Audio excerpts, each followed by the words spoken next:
Well, hello, Grace Nation. Welcome to the State of Grace podcast.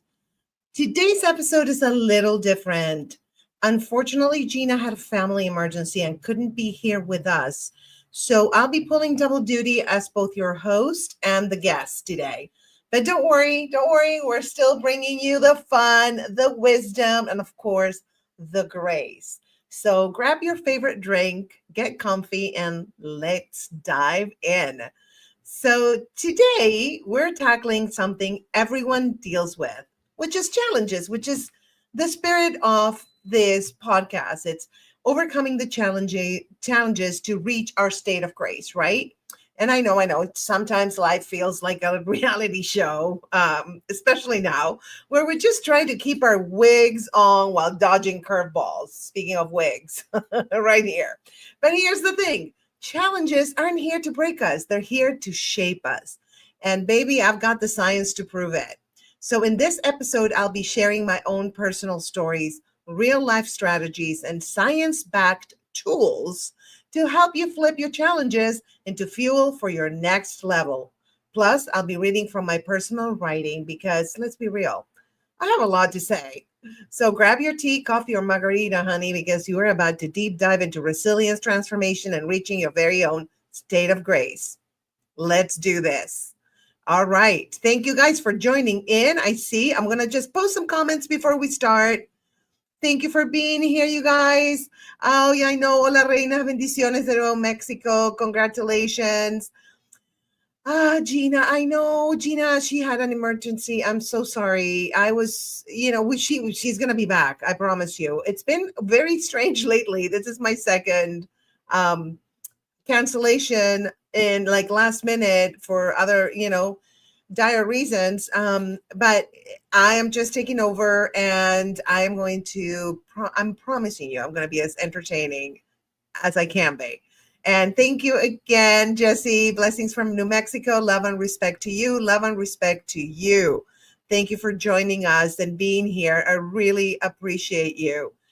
So let me actually put this as a scroll. So there's the topic. It's going to be from chaos to grace, overcoming life's challenges with science, humor, and heart. So let's get started, you guys. Thank you again for being here and for showing up. And again, I'm sorry about Gina. I'll tell you, some of you later, what's going on, but she's okay. But somebody in her family had an issue. So anyway, what if life's, okay, first of all, let me start from the beginning. Okay. So let's talk about the purpose of challenges. All right. So what if life's toughest moments are actually setting us up for something greater? Let's talk about that. So let's start with a big question. Why do we even go through challenges? Is life just one big cosmic joke? Are we all just sim characters and some celestial intern is deleting our doors? What is happening, right? This is so Matrix Cube weird, isn't it? Well, science has an answer, believe it or not. Neuroscience, which I'm a fan of, it tells us that our brains are designed to grow through struggle. Okay, I'm going to repeat that. Our brains are designed to go through struggle. This is what's called neuroplasticity. Our brain actually rewires itself when we face and overcome challenges. Wow, I can attest to that, and I know you guys can do. Let me know in the comments if you can attest to that. Yes, Grace. All right, thank you. And when do we get a comedy special from you? May I ask? I'm working on it. I had a group comedy special, but now I want to do my own. I had one long time ago in a DVD, but this is like 2006. But yes, I'm working on one for sure. I'm going to shoot it myself, and yeah. I would love to do it. So thank you for asking me. Thank you. Okay. So let's talk about this neuroplasticity thing. This is really interesting. I'm such a nerd. I know. Don't judge me. So science break. Let's do a little science break. How struggles build resilience. So this is the deal, you guys. The frontal cortex, which is like it's in the front right here. Okay. The part of our brain responsible for logic and decision making gets stronger every time we push through adversity, which totally makes sense, right? Because we have a challenge and we have to make a decision and gather the information. So it's going to be stronger. It's like a muscle, right? So the more challenges I get, the stronger it becomes. I don't want it to become too strong. I don't know about you guys, but I don't want it to be like my prefrontal cortex. I want to balance. I like balance. But that's the deal with that, which is fascinating. And studies, you guys, show that people who have overcome major life struggles tend to be more resilient, happier, and even live longer. What? This is so cool, you guys. So this is so great, especially now that we're all going through a very, very stressful time. And I'm not going to say anything, but you know what I'm talking about.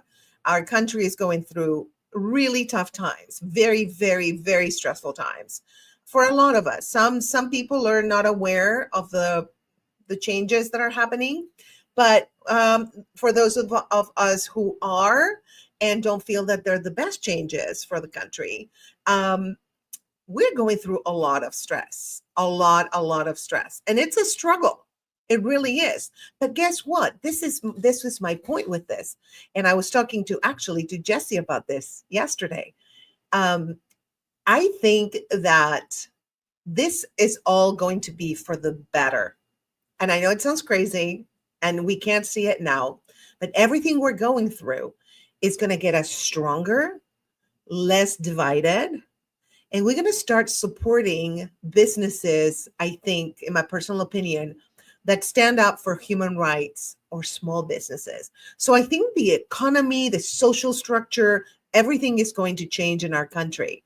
But we are the ones that we can make it for the better. I think so. David Cook.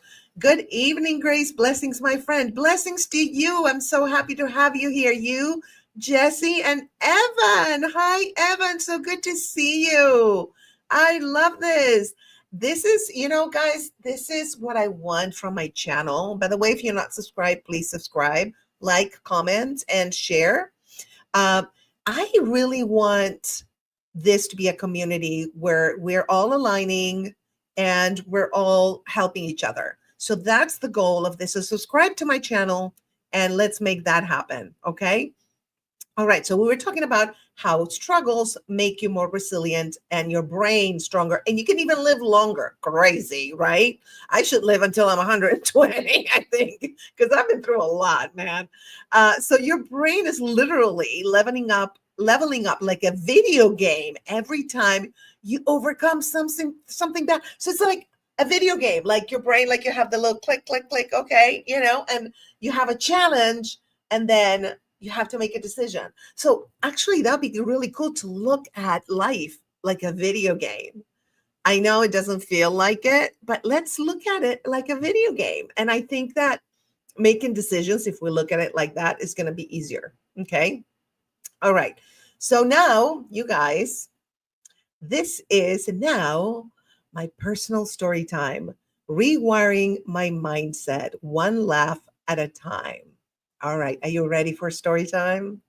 I am. I want to tell you my stories, you guys, and I've written a lot of stories. All right. So rewiring my mindset, one laugh at a time. So picture this. I am sitting in the doctor's office, minding my own business when boom, the doctor drops the C word. No, not that C word, although I may have muttered it under my breath. Cancer. Stage 3, triple positive, invasive ductal carcinoma. I swear, it sounded like a law firm was suing me from the inside out.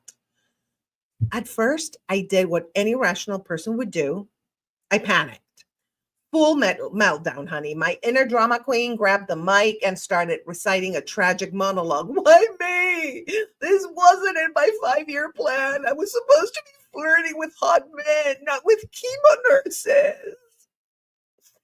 But anyway, but here's the thing about me. I don't stay down for long. I may have been bald, bloated, and running on 2% battery, but I was still me. And me, honey, I fight back. I will fight back with laughter and with joy and with the audacity of a woman who refuses to let life punk her.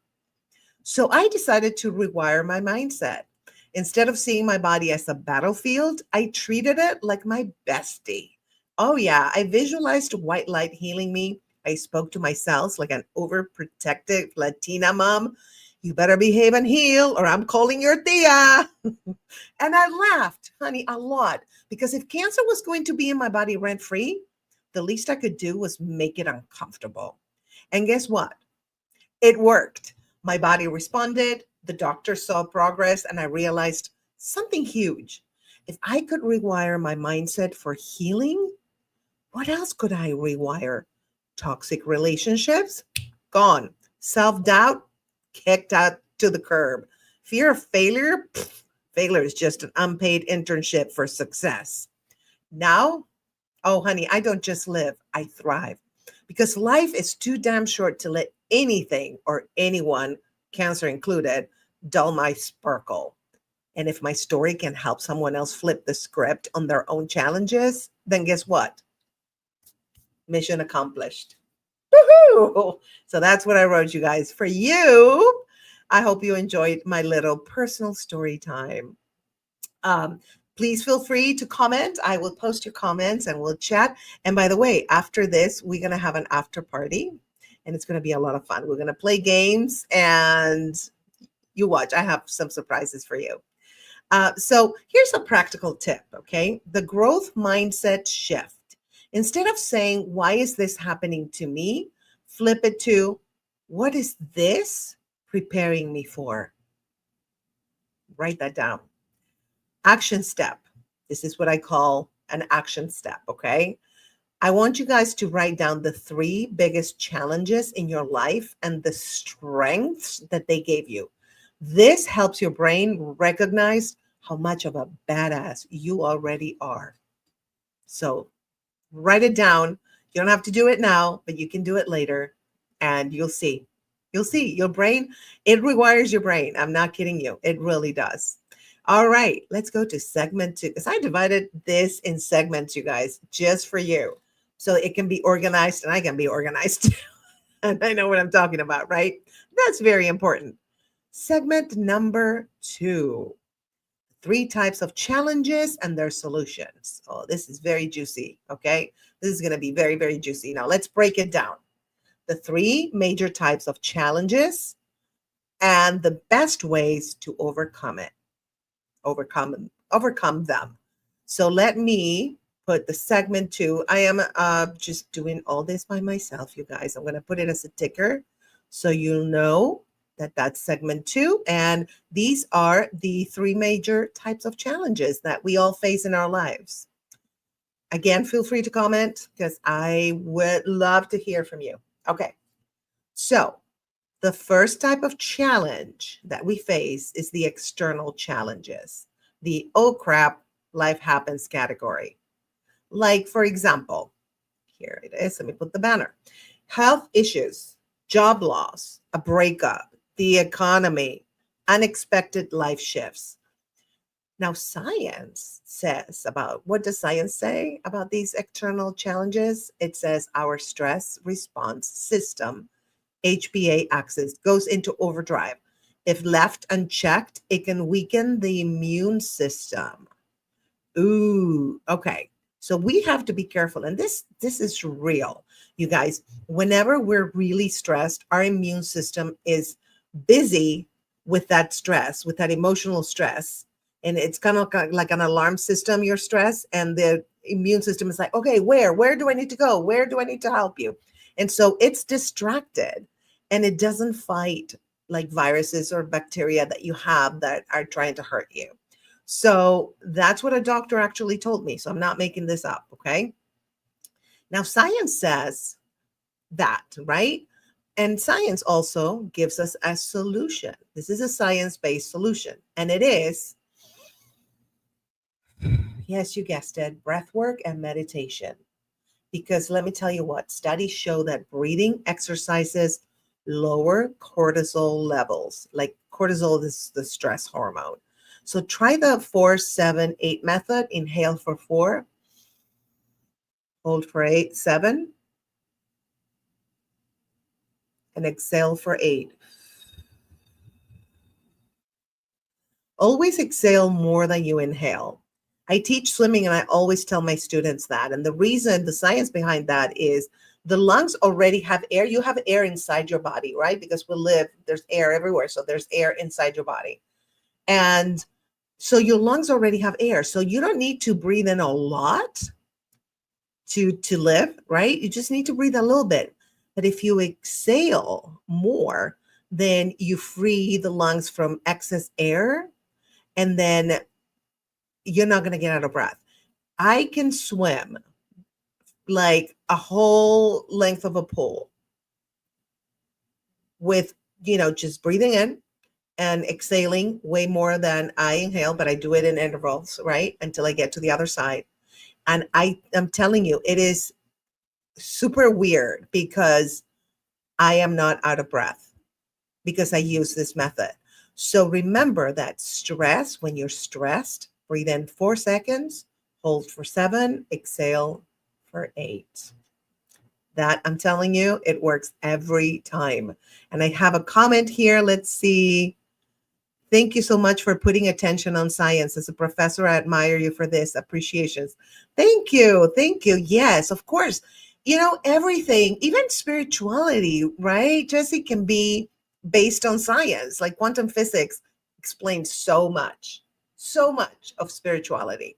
It kind of, like all the spiritual books, it kind of justifies some of the things they say, some of the things, not, but like the spiritual things that they say, quantum physics will back it up. It's crazy. All right, guess what, my loves? It is, let me get the banner up. It is Grace's personal story time.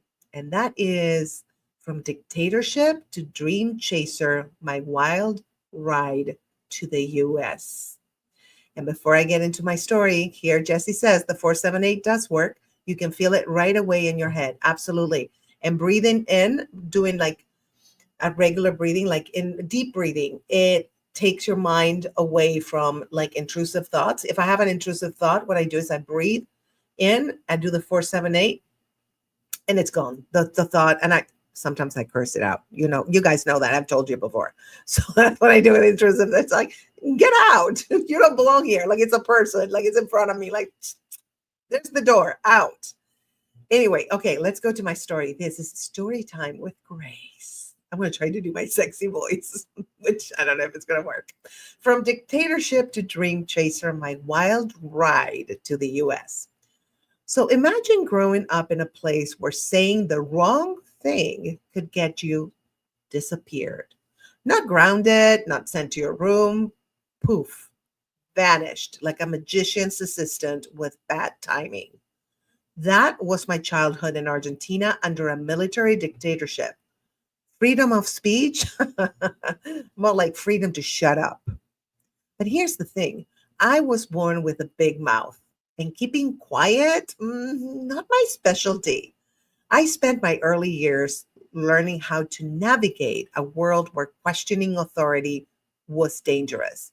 I watched my parents whisper behind closed doors, saw neighbors vanish overnight, and knew from an early age that silence was survival. But deep inside, I had this fire, rebellious, hilarious, unapologetically loud fire that refused to be shut down. So what did I do? I plotted my escape with nothing but a dream, a questionable grasp of English. Let's just say fork didn't always come out right, and Diet Coke didn't come right at all. I had that happen several times. Very embarrassing. And a one-way ticket to the land of freedom, fast food, and reality TV. I moved to the United States alone. That's right. No family, no backup plan, nothing. Just me and my unwavering belief that I was destined for something bigger. Now, you'd think my biggest culture shock would be the language barrier, but oh no. It was portion sizes. Listen, in Argentina, a meal is a delicate balance of flavors. In the US, they handed me a plate of nachos the size of a small country, and they called it an appetizer. I stared at it like, am I supposed to climb this or eat it? Oh, then came the accents. Don't get me started on that. My first week in America, I asked a store clerk where the toilet was, and she recalled like I had just committed a felony. Oh, honey, she said, you mean the restroom? Oh, I'm so sorry, Karen. I didn't realize your toilets needed a break. Despite the hiccups, I felt something I had never felt before: freedom.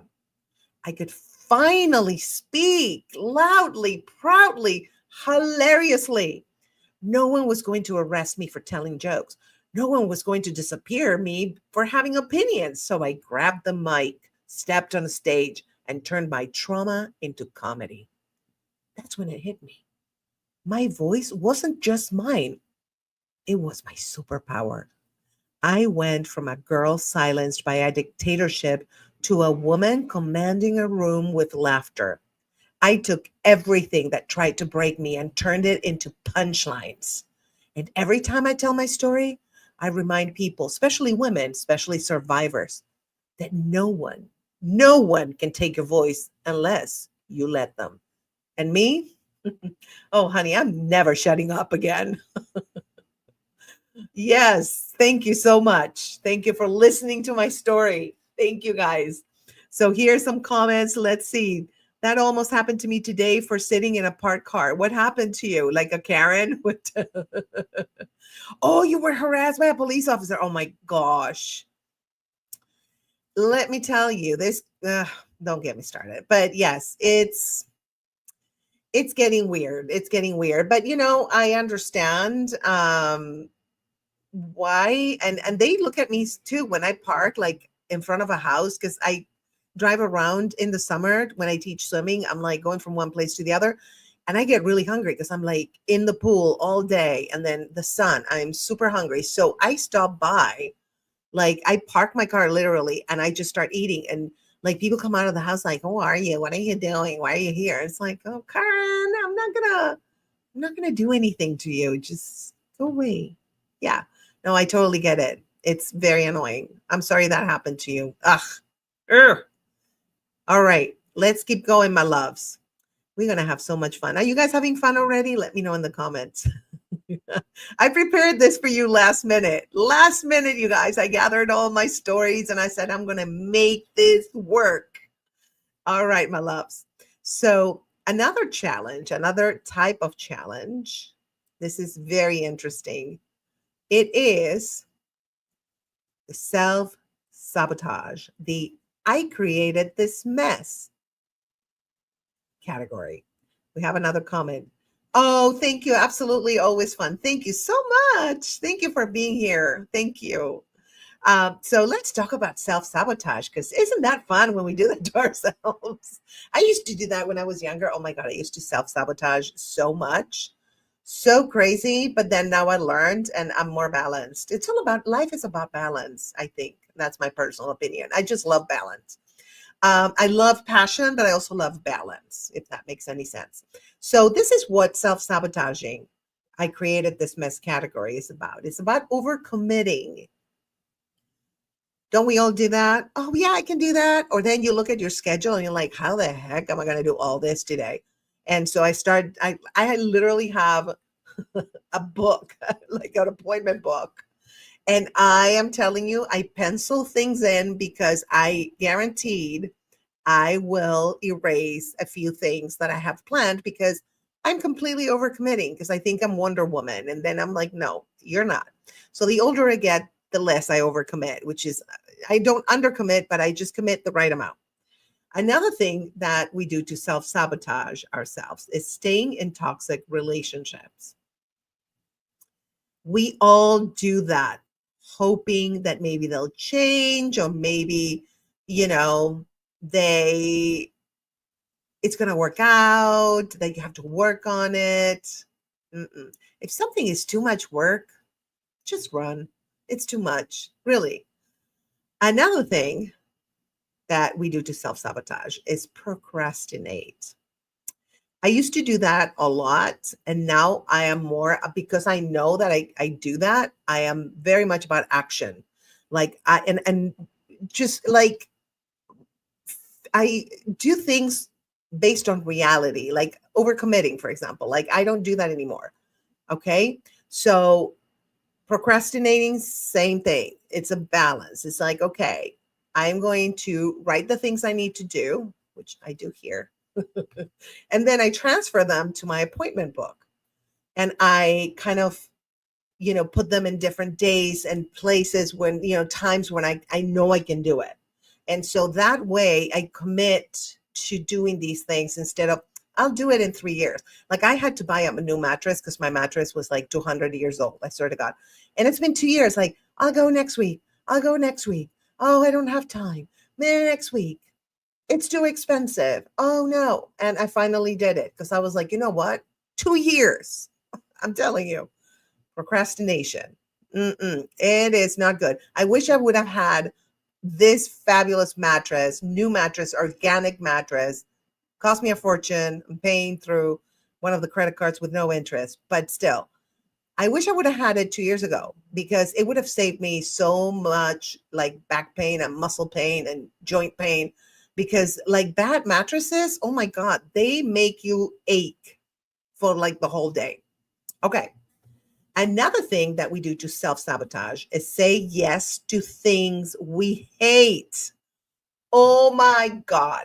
And even people that you don't want to hang out with, you say, yes, yes, let's hang out. And you're like, I'm like, no, I need to stop doing that. Do you guys do that? Let me know in the comments. Do you like overcommit, stay in toxic relationships, procrastinate, or say yes to things you hate? Let me know. I want to know. I want to see. I don't want to be the only one, confessing here of all my sins. Amen.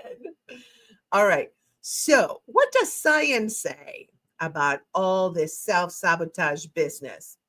It says that the basal ganglia, the habit center of your brain, loves to repeat old behaviors. Yes. So, we have to find ways to break that. And here's a science based solution. It's called the 5-second rule by Mel Robbins. It says when you catch yourself overthinking, count down 5, 4, 3, 2, 1, and just take action before your brain talks you out of it. I took a workshop for, it's called Rubicon. You should actually check it out. And that's what they were telling us, all the time. Because a lot of us procrastinated or we're like, I don't have the guts or the balls to do this. Like I know a celebrity and I wanted to tell this person to be on my podcast and I was shy about it. And I was like procrastinating on it and maybe not, maybe. And they were like, okay, before just say, I'm going to book this person. I'm going to book this person. And 5, 4, 3, 2, 1. Okay. And, and then try to book that person. So yeah, that works. And that's, again, science-based. And let's see what Jessie has to say. Not really. I am a very boring person. It's the books. So you don't self-sabotage. You just like read books. Yeah, we're like nerds unite, right? I am a nerd too. I'm telling you, I love being a nerd. I say it with pride. I am a proud nerd. And I will always seek knowledge until the day I died. Let's see, I also spent the entire shutdown in meditation. Wow, no interactions, just meditating and doing what I want is a healthy manner. It was intense. That is so amazing. Let me tell you, we don't do that enough, Jessie. And I'm so happy that you did that because every time, okay, this is like something that happens to me, and I'm sure it happens to you, Jessie. Every time I am like overwhelmed. And I'm like, okay, I'm going to breathe, do the 4-7-8, excuse me. And so I do that. And then I meditate. I kind of like I start, for me, meditating is being grateful. I'm grateful for this. It's my gratitude, right? And so I start saying what I'm grateful for. And I go down my list and I just have like 10, 20 things. And that gets me into such a great state that it fixes me for the rest of the day. And when I forget to do that, I start being a little bit more, not cranky, but a little bit more, I have less patience. But when I do that, I am so much more patient. And I am a kind person, but I'm even kinder. Like I'm more chill. And so take time in the day to just be like, okay, now I'm going to breathe and I'm going to just be grateful for all these things and just sit. If you want to put some music, whatever, it helps. It is magic, you guys. And it doesn't take, you don't have to do it for like a long time. You can do it literally for like 3 minutes and it works. Here's Jesse. I was in a bad motorcycle accident. Oh my God. I spent 7 days in the hospital blaming myself for not staying home. Oh, now I'm finally home and I realize I should have focused on recovery instead of blaming myself. Yes, David. Oh, oh my God. I thought it was just it's like I'm going so fast. David, I know. Are you okay? Doing better now, though. Thanks for all your help, Grace. Of course, you're welcome. Yes, we do that. Why do we do that? We blame ourselves. You know what? Maybe if you stayed home, something would have happened at home. You can't blame yourself. How were you supposed to know? It's an accident. You didn't do it on purpose. And so I do the same thing. I've had accidents and things that I've done that I'm like, but then I'm like, it's an accident. I didn't even try to do it. It just happened. And maybe if you stayed home, it would have been worse. Who knows? I don't know.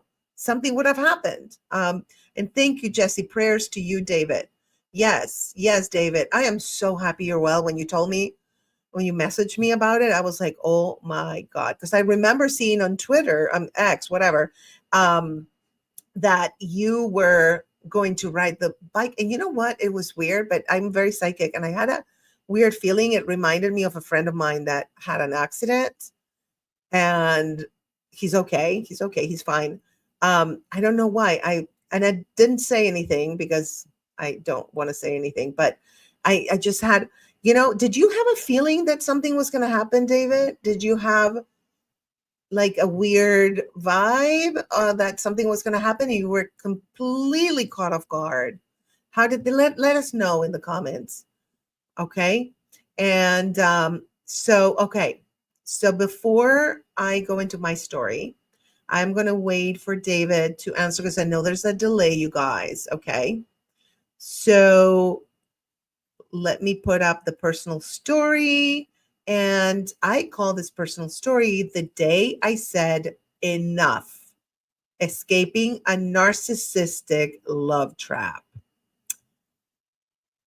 You know that moment in horror movies when the protagonist finally realizes the killer is inside the house? Yeah, that was me, except the killer was my boyfriend and the house was my entire life. For 3 years, I was stuck in a relationship with a narcissistic abuser, the kind of guy who could gaslight you into thinking you were the problem. Like, I'm sorry, did I just imagine you flirting with the waitress in front of me and then somehow convince you to apologize? And then they somehow convinced you to apologize to him. Yeah. At first, he was charming. Oh, yeah, so charming, honey. Love bombing me with grand gestures, poetic texts, the phone calls. Oh, my God, you guys, the phone calls. My girlfriends listened to the phone calls. They were like, he's so sexy. Oh, my God.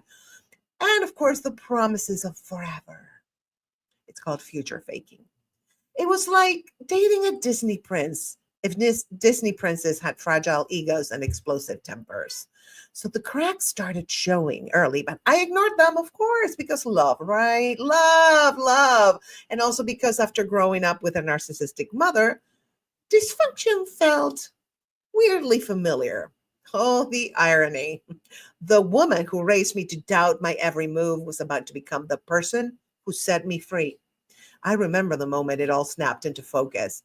I had just gotten off the phone with my mom, who never liked this guy. Red flag number like 389. Mija, she said, I may not even have been the best mother, but even I can see that this man is ruining you. Boom. That hit like a mic drop at an exorcism. My own narcissistic mother, who had spent years gaslighting me, emotionally manipulating me, and making me feel less than, was calling him out. I mean, if she could see it, then holy hell. It had to be bad. Oh, and then she said the words that shook me. I may have hurt you, Graciela, but I never wanted to destroy you. This man, oh, he will. That was it. That was my horror movie moment. The lights flicked on, and suddenly I could see. I saw the gaslighting, the control, the way he had slowly chipped away at my confidence until I was a shell of the badass woman I used to be. I saw that every I love you came with an invisible leash. And I saw that if I didn't leave now, I might never ever have the strength to do. So I left. Not gracefully. Oh no, narcissists hate losing. So there was drama, tears, and manipulative last-ditch efforts. But I left. And let me tell you, nothing feels better than the first deep breath you take after escaping a narcissist's grip. It's like oxygen had been rationed for 3 years, and suddenly, yes, I could breathe again. Now I see it all for what it was, honey. I see that my mom, as messed up as she was, somehow did the one right thing when it mattered most. I see that my relationship with her gave me the blueprint for what I would never, ever accept again. And I see that saying enough wasn't just about leaving a man. It was about reclaiming me, because I am not a doormat. I am not someone's emotional punching bag. I am not an accessory to a narcissist ego.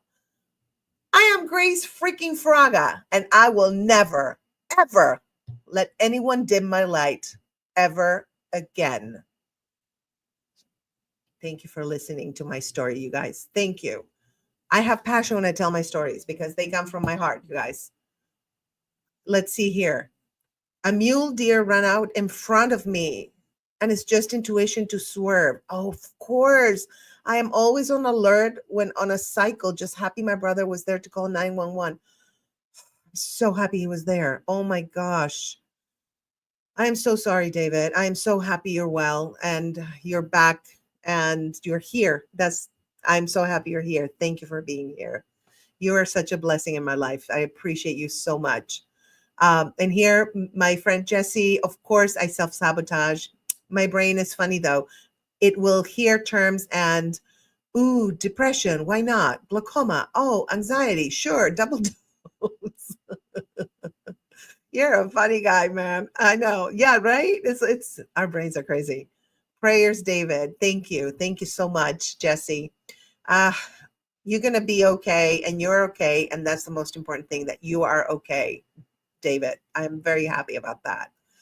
Okay, let's go to the challenge number 3, because as you can tell by the ticker, let me get this out.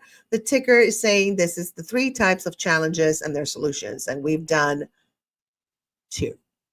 So now we're going to do 3. See, I can count 3. Okay, so this one, drum roll, is level up challenges, the I'm growing, but it's hard category. Okay, so at some point in our lives, we want to level up, right? Sometimes we're a little lazy, like, oh my God, that's going to be so much work. I have to start a business. I have to write a book. I have to set boundaries with people. Ugh, right? It's like, but then it's the growing pains, right? We have to do it because it's kind of boring to be in the same place all the time, right? Kind of, yeah. I mean, for me, it is boring. So science says, okay, this is science now, that when we push past the fear, our brain releases dopamine, which is the motivation chemical. That is so awesome. I sometimes don't push past the fear. Like physical challenges scare me sometimes, but I know that when I push past that fear, like I'll give you an example. Like when I went on my post-cancer trip and I was cancer-free and I went with my friend Heather, and we were driving to Baja, Mexico, and it was a place called Baja Off the Grid. And it was so off the grid that the roads, the mountain roads, had like pebbles all over. And I swear to God, it was like the road was narrow, and I was like, "We're gonna die."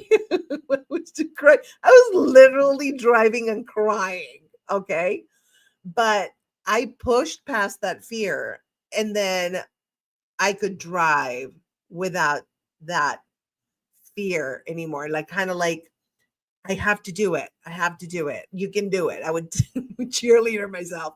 You can do it. You can do it. And I did it. So yes, it's true. It's totally true. Let's see. We have another comment.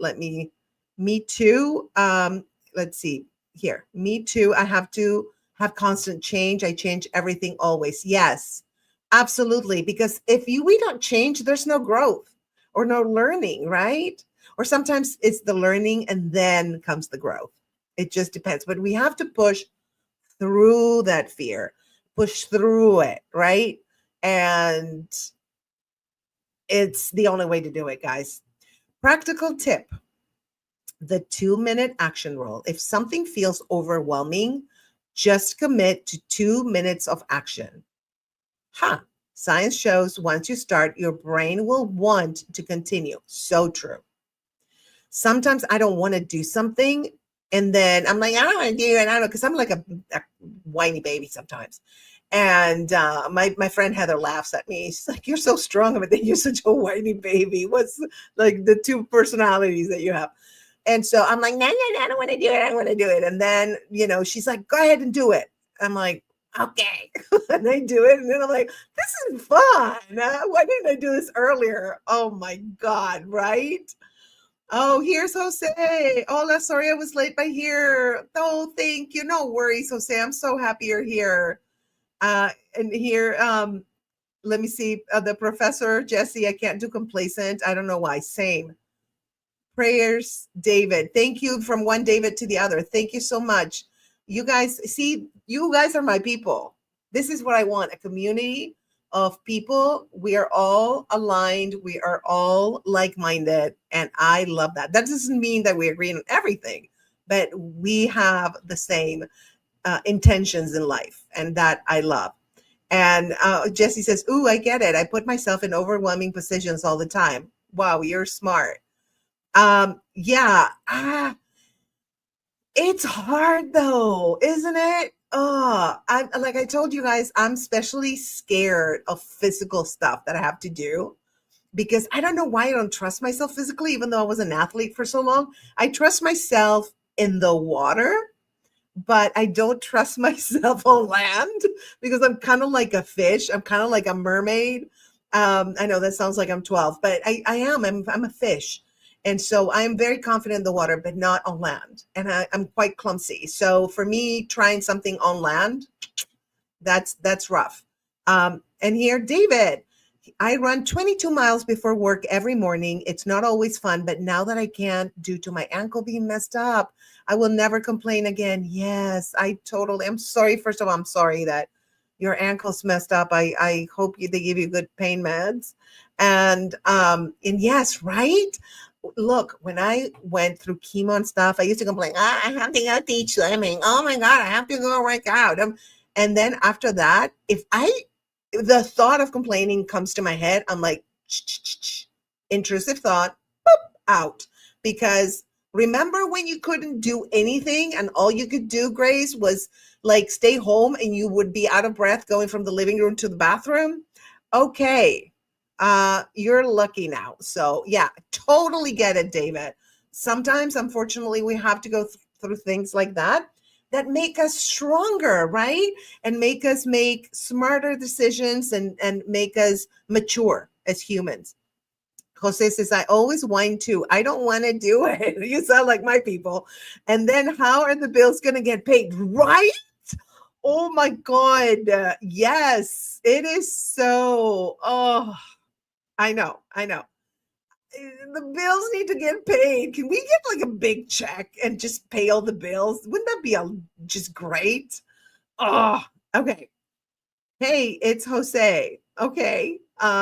Yes. Oh, okay. Because you guys know each other. I was like, wait, what? Okay. Yes. You guys know each other. You've been here before. And I get that too. Yes. Professor, say hi to Marianne for me. Okay. I know what I can do, I guess. Jose, okay. This is a personal conversation, you guys. I am posting a personal conversation. So, but I love that you guys communicate, and whoever like Marianne is, that's awesome that you guys know the same person. I love that. Okay. So guess what it is now on this segment, Level Up Challenges. I have a story time for you. I'm going to try to do my sexy voice. I know when I try to be sexy, I'm so dumb when I try to be. I know. It's so dumb. All right. Personal story. Yes. And I'm going to just tell you a story with passion. I might trip on my words because my Latin tongue is going to be that, but it doesn't matter. It's the passion that counts. Okay. So, personal story, my loves, is going to be fear. I don't know her. How I launched my comedy OnlyFans page and wrote my books anyway. And OnlyFans is a comedy page. Thank you. There's a lot of people, there's a lot of comedians that do OnlyFans. So before you start, stop. Stop. I'm not telling you guys because you guys know me, but the people that are watching, please don't start with that. Okay. The trolls are probably going to say something, and that's going to be fun and entertaining. But anyway, let me tell you a story. All right. So there's a moment in every bold woman's life when she has to look fear dead in the face and say, bitch, move. For me, that moment came twice. Once when I decided to write my books, and again, when I hit the publish button on my OnlyFans account. Now, were these two completely different ventures? Absolutely. But did they both require me to bulldoze through fear, self-doubt, and the occasional WTF am I doing moment? Hell yes. Let's start with the books. Okay. So writing a book is like dating. It seems exciting at first, but then you're crying at 2 a.m., questioning all your life's choices and wondering if you'll ever finish it. I had so many stories inside me, guys, about surviving narcissistic abuse, healing from cancer, and reclaiming my power. But putting them out into the world? Terrifying. What if no one read them? What if people judged me? What if I ended up in some weird Reddit thread with strangers debating whether or not I'm actually funny? But then I remembered why I started. My story mattered. And if I could help even one person escape a toxic relationship, laugh through their healing journey, or find hope in the darkest moments, then who cares about fear? So I rewrote. I deleted entire chapters. All right, rest in peace to the 10,000 words I sacrificed to the editing gods. And finally, I hit publish. And I have tons of books, and you can find them at my thestateofgraceshop.com. Anyway, and free books too. I have free guides for you there. It's really go to the site, thestateofgraceshop.com, and hit books and relationship coaching. Boom, there they are. So then came OnlyFans. Now listen, honey. I didn't wake up one day thinking, you know what? I should start an OnlyFans. No, that's not me. Okay. But after everything my body had been through, cancer, surgeries, reconstruction, I realized something. I wanted to celebrate it. My body was a freaking warrior, and it deserved to be seen, adored, and most importantly, appreciated by me. So I started doing comedy in lingerie because why the hell not? I mean, if people were going to watch me tell jokes, they might as well get a little baba boom with their punchlines. And guess what? My audience loved it. Not just because of the lace and sass, though, let's be real, that didn't hurt, but because it was about confidence. It was about saying, this is me, flaws, curves, scars, and all, and I'm damn proud of it. Did people judge? Probably. Did I care? Not even a little. Because here's the truth. Fear wants to keep us small. It wants to keep us doubting ourselves, hiding our gifts, and waiting for permission to shine.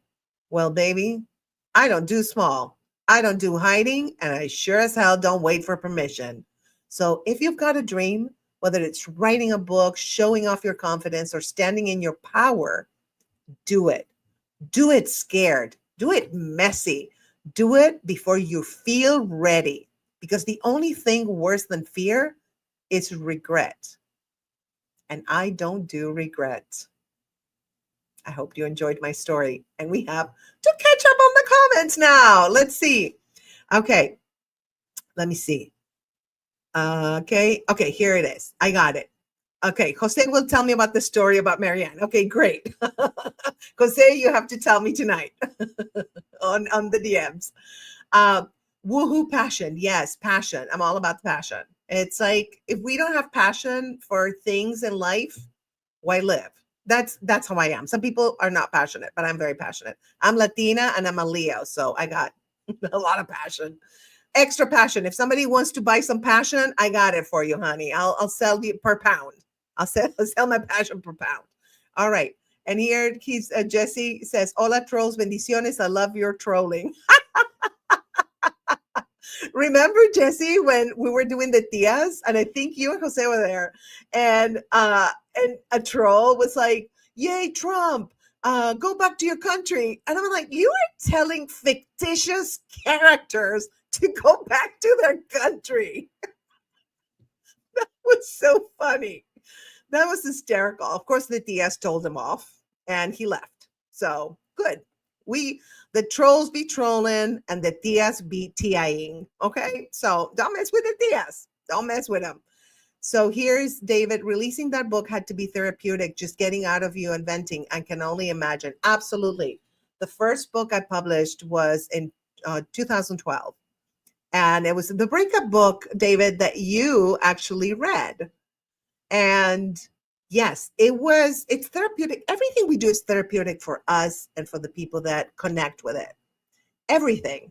It's not just, people say, I want to help people. Yes, but when you help people, you help yourself. And that's the beauty. We're all in this together, guys, right? We're all helping each other. Woohoo, bless us with the tea, Graciela. You're the best. Oh, yeah, I give you the tea served daily here on the State of Grace Fraga. Well, more like 3-4 times a week. That's when I go live 3-4 times a week. But yes, my love, yes. Great books, by the way. I'm privileged to know you, your stories and your survival. You're a rock star, Grace. Thank you. Thank you. And so are you, David. Look at you. You're amazing. You're like an angel. You help people. You do what you do because you want to help people. You survived this accident and you're already like out of the hospital, a day out of the hospital, and you're already being like, I'm going to stop complaining. Look, that's just one thing that you immediately just grew. You immediately grew. And I love that. Oh my God, I haven't heard Baba Boom in forever. Oh my God, I know, right? I've heard it. Like the older guys, Baba Boom. And it kind of stinks because I think it also like tells you like boo boo boo. It's kind of like singy songy. I don't know. It's just I see sparkles and sparks, coming out when I say Baba Boom. And it also sounds a little French, Baba Boom. So it's a little, sparkle, French sparkles. How about that? That's what it is. By the way, speaking of French, I shot Maurice, the French ladies' man. Oh my God, you guys, the camera woman, who's my friend Jasmine Fontes, love her, follow her. She's divine. We were laughing so hard. We have the bloopers. It was so stupid. He started hitting on her. I mean, it was so stupid. I look pretty good in drag, but not as Maurice. Maurice is not the best looking guy. So I'm going to edit that and it's going to be up on my Patreon and my OnlyFans. So if you have not subscribed to my Patreon for free, you can do that. Patreon.com/@the-state-of-grace, I think, or the State of Grace Fraga. Let me look. Let me look at, where are you? Where are you? Oh, I lost it. I don't have it. Okay. I think it's the State of Grace. Let me look real quick. Patreon. Where are you? Patreon. Come home to mama. Okay, it is the State of Grace Fraga. Okay, yes. And if you sign up, if you join my Patreon, you can get 7 days free trial where you can see all these shows like Maurice, Golfing with Jose, the Diaz. You can see exclusive content that's not anywhere except on Patreon and OnlyFans and the stateofgraceshop.com. So here, okay, so let's see. Oh my God, I have to catch up on these. Okay. If I could give you a standing ovation. Oh, thank you. Thank you. As a Leo woman, I'm like, that hit the spot. Thank you. I'm like, do, do, do, do, do, do, do, my crown. Thank you, David. You guys, all of you always make me feel so good. David, thank you. Thank you for being you. You're just freaking amazing. And so here's Jesse. May I ask if anyone can write a book? Yeah, let's see. Let's see. Come on, you guys. Let us know. We met her on a boat, did amazing thing with coconuts. I know that ain't true, but okay. Well, I know Jose is a kidder. I love Jose. He's always making me laugh. Oh, is that a question? Self-sabotage about anyone writing a book? Oh, what is that question? Self-sabotage? Oh, no, it's like overcoming, like not self-sabotaging and like moving forward and doing stuff. Remember that troll, Jesse? You were there. Yes.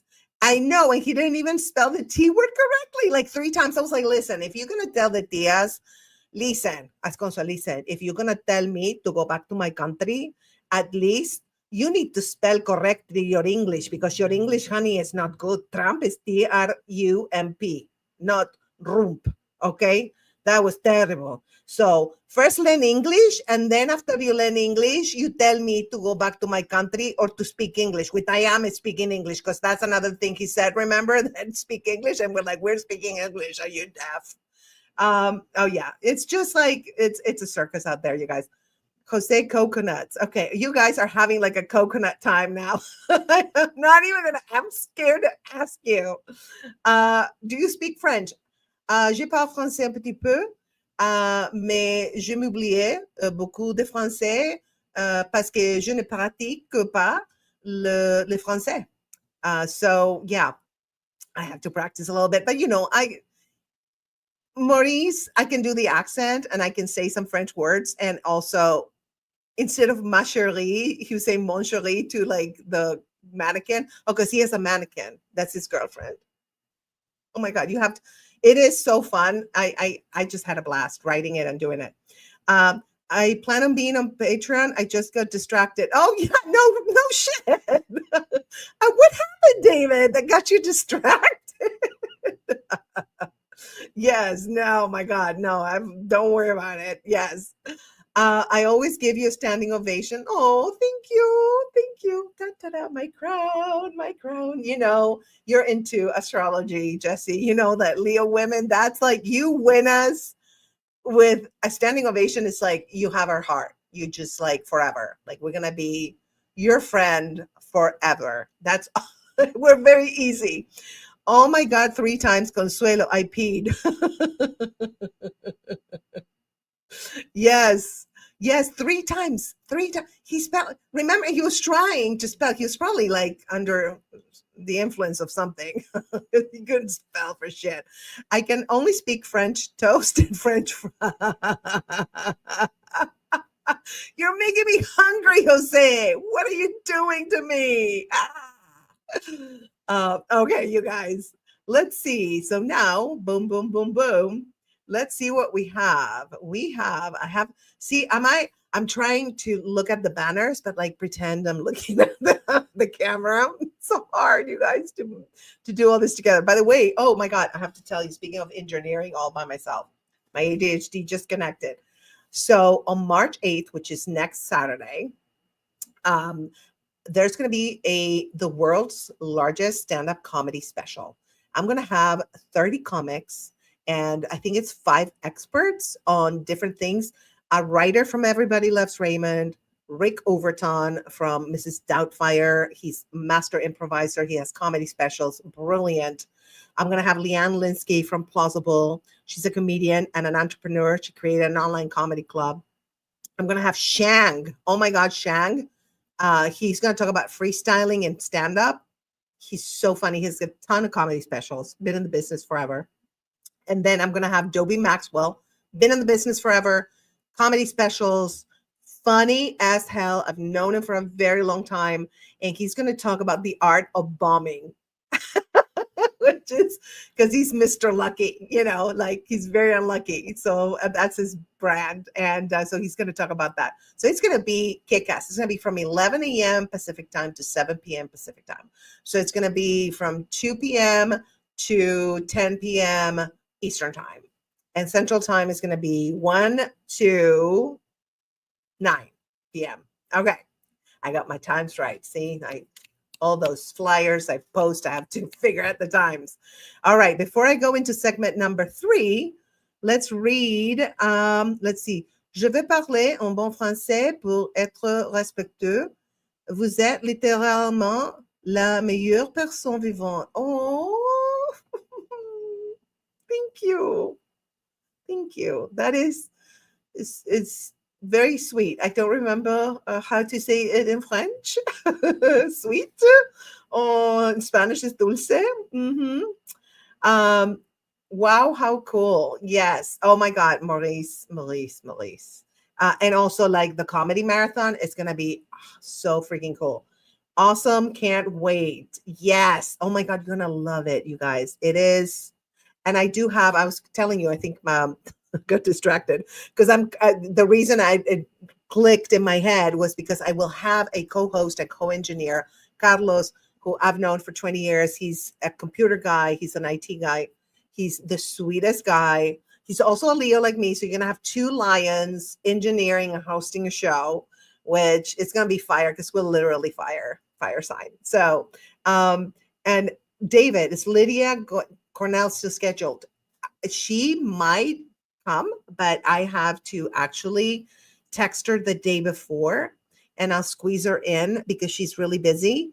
But I have it on my calendar to text her and be like, can you do like a 10, 15 minute even? Just show up.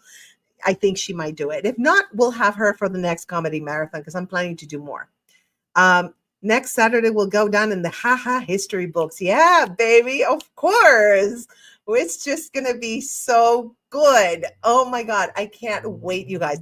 And we're going to show, okay, so we have the experts, the comics, and we're going to show short films. Carlos has hilarious short films. I'm going to show some exclusive material that's on Patreon and OnlyFans. Not too much, but I'm going to show some exclusive content, like an episode, because I shoot like tons of episodes, but I'm going to show an episode of different characters. Bill is going to be there. Bill, she was married 5 times, and she only went up to the 5th grade because it was hard. And then I have Psychic Priscilla. Oh, she's very dramatic. Then we have Maurice, the French ladies man, if I finish editing on time, which I'm planning to do tomorrow. Golfing with Jose. Okay, Jose is a puppet that is hitting on me. I have a blonde wig. I'm kind of like the dumb blonde. And we shot it at a golf course. And it's a little bit too much at times. Like I'm going to have to show them more PG-13 because it's crazy. You can watch the whole series on Patreon and OnlyFans. It's funny. It's funny. So all these things are going to be there. The Diaz, we're going to have some Diaz, of course. What's a comedy marathon without the Diaz? Nothing. So David says, no fair, only flirt in English. So we all have a chance. It's okay. I take English, Spanish, Italian, and French. I understand those 4 languages. Je comprendre les 4 idiomes. Je ne me rappelle. Comme se dit de no, I can't remember how to say it. See, like that's the thing about languages. I teach Spanish. Sometimes, you guys, Spanish is my native language, and I teach Spanish, and they're like, "How do you say this?" And I'm like, "Oh my God, I know it, but I can't remember." It's like when you speak a lot of languages, sometimes your words get mixed up. You remember like a word in one language, but you don't remember it in the other. Kidding, guys. Kidding. Vous m'entendez parler français et l'accent est au country. C'est tout ce que je parle autour de vous maintenant, ce de français. I love that we're talking in French. This is so cool.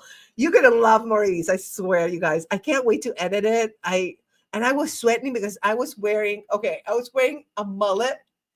I was a beret, a mustache that my sweat they would just fall.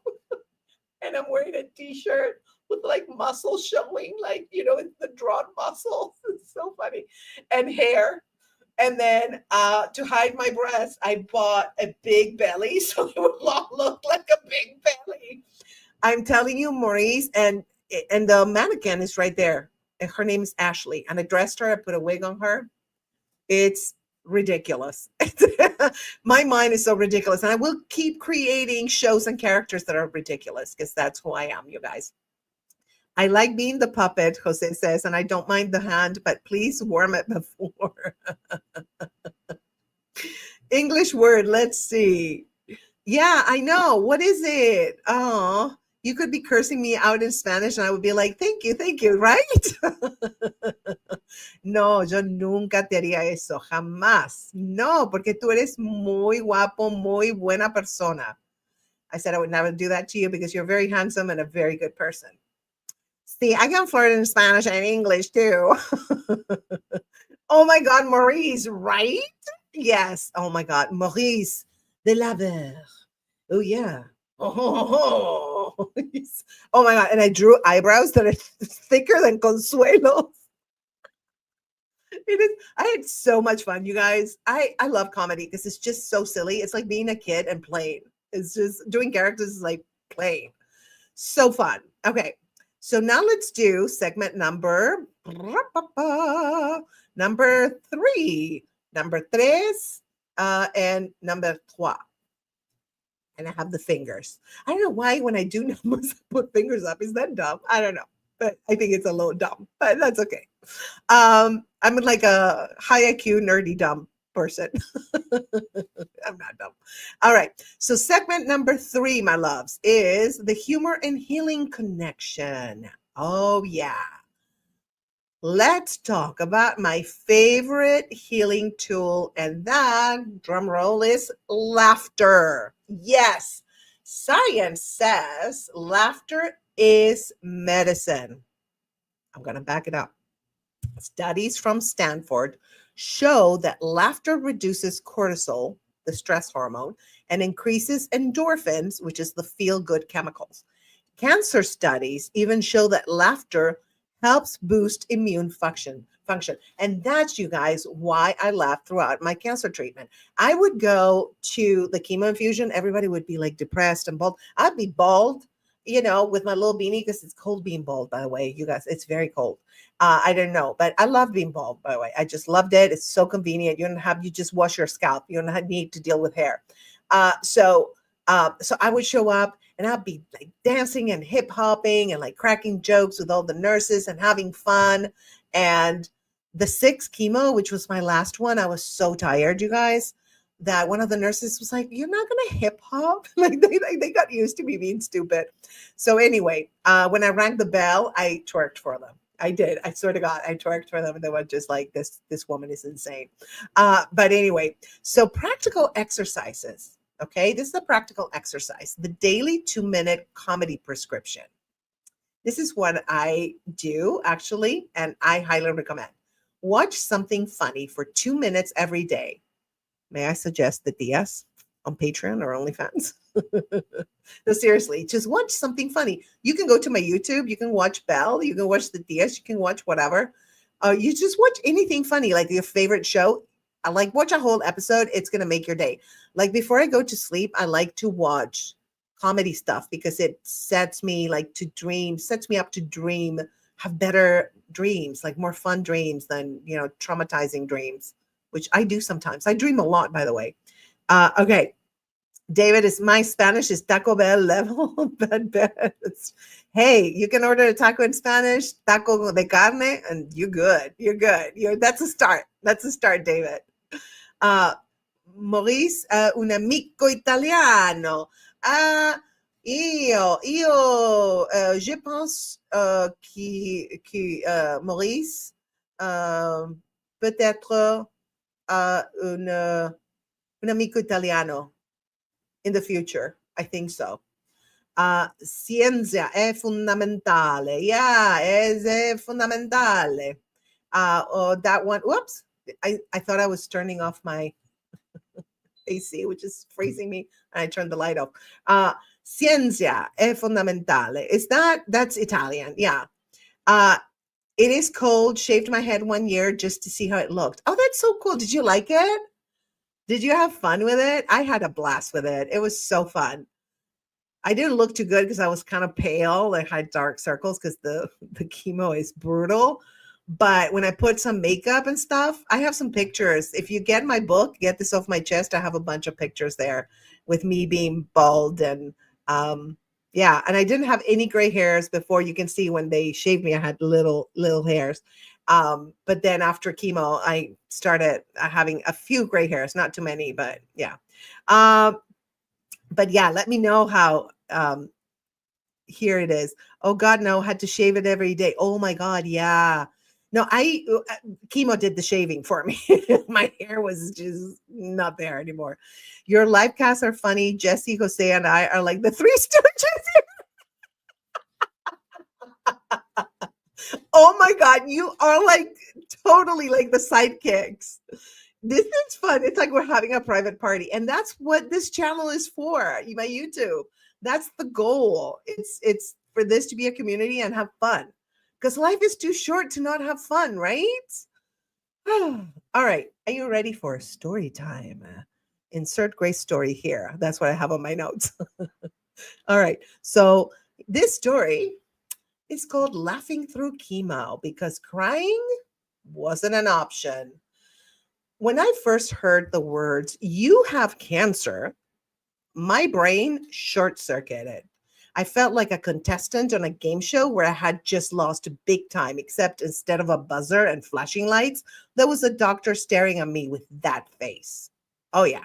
You know, the one that says, "I have bad news, but I don't want you to panic, even though you totally should." So I did what any normal person would do. I had a full on meltdown. But after the initial WTF universe moment, something in me clicked. I wasn't about to let cancer steal my joy. Oh no. If I was going to go through chemo, I was going to do it my way with humor, sass, and maybe a little inappropriate flirting with my oncologist. What? Yeah, bald girls need love too. Now, let me tell you, chemo is like a really bad Tinder date. Unpredictable, exhausting, and leaves you feeling like absolute garbage. The side effects were like a horrible all you can eat buffet. Nausea? Check. Hair loss? Check. Oh, fatigue? Absolutely. And my personal favorite, chemo brain. One time I put my phone in the fridge and tried to call my TV remote. Siri was not amused. Anyway, instead of drowning in self pity, I turned my suffering into stand up. I made my nurses laugh, cracked jokes in the infusion room, and even turned my bald head into a fashion statement. I told people I am not bald, I'm aerodynamic. Or I woke up like this. And by woke up, I mean cancer stole my hair in my sleep and my eyebrows. One of my best moments walking into chemo wearing a shirt that said, "Yes, it's fake. The real one tried to kill me." I mean, I had breast cancer. I mean, come on. If I was going to lose my boob to this nightmare, I had to at least get some good jokes out of it. Mandatory, right? And let's talk about the chemo chair pose, okay? The chemo chair posse. Also, the chemo chair pose is your back hurts. Actually, they're very comfortable. They have like big chairs and you can like recline them and stuff. So they're good. But this is the chemo chair posse, the other warriors in the infusion room. We bonded over our shared misery and the absurdity of it all. It's just crazy. One guy told me, "At least you don't have to shave your legs anymore." And I was like, bro, if that was the goal, I would have just bought a better razor. But humor wasn't just my coping mechanism. It was my medicine. It was the thing that reminded me I was still me. Cancer could take my hair, my energy, and my ability to eat anything but crackers without gagging, but it wasn't taking my spirit. And you know what? It worked. Studies show laughter boosts the immune system, lowers stress hormones, and even helps with pain. So technically, I wasn't just telling jokes, I was conducting medical research while high on anti-nausea medication. Now that I'm on the other side of this, I look back and think, damn, I really turned cancer into a comedy special. But the truth is, humor saved me. It reminded me that I was more than a diagnosis, more than a patient, more than just surviving. I was thriving. And if there's one thing I know for sure, it's this: laughter is the best revenge. So if cancer ever tries to come for me again, it better be ready because I'll be waiting with a mic, a punchline, and a middle finger. I hope you enjoyed my story. And I have to catch up on the comments now. Let's see. Okay. Oh my God. Where are we? Okay. Okay. Here, your life cuts are funny. Okay. Yeah. Like the Three Stooges. Uh, Dip some curlies. It's just the Three Stooges. And we haven't broken the liquor out yet. Dip some Mo, David. And he'll say it's like doing like chef. Oh my God, I love this. This is so funny. And you know what? Yeah, I totally can see like you guys being those. Totally can see it. Totally. Your spirit is like those three. Perfect. I didn't get cancer. Cancer got me. Yes, it got me. That's so B, right? Arr, we don't like cancer. We don't like cancer in this bitch. All right, you guys, it is time for segment number 4. See, I have it all in segments. How organized are you, Grace? Very organized when I want to be. All right. So here, segment 4 is how to reach your state of grace, which is, wait, isn't that the name of the podcast? Yes, it is. And so, how do you reach your state of grace? Let's dive into this topic. Okay, before we dive, oh my God, okay, James. Hello, James. So good to see you here. I love it. Tu es vraiment le meilleur, ne dis pas les mots œuf. Thank you. Woohoo organization. New player has entered the game. James is Larry.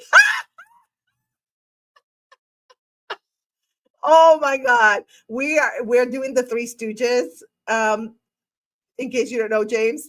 And yeah, because we're like having so much fun here. So they declared themselves the Three Stooges in my lives.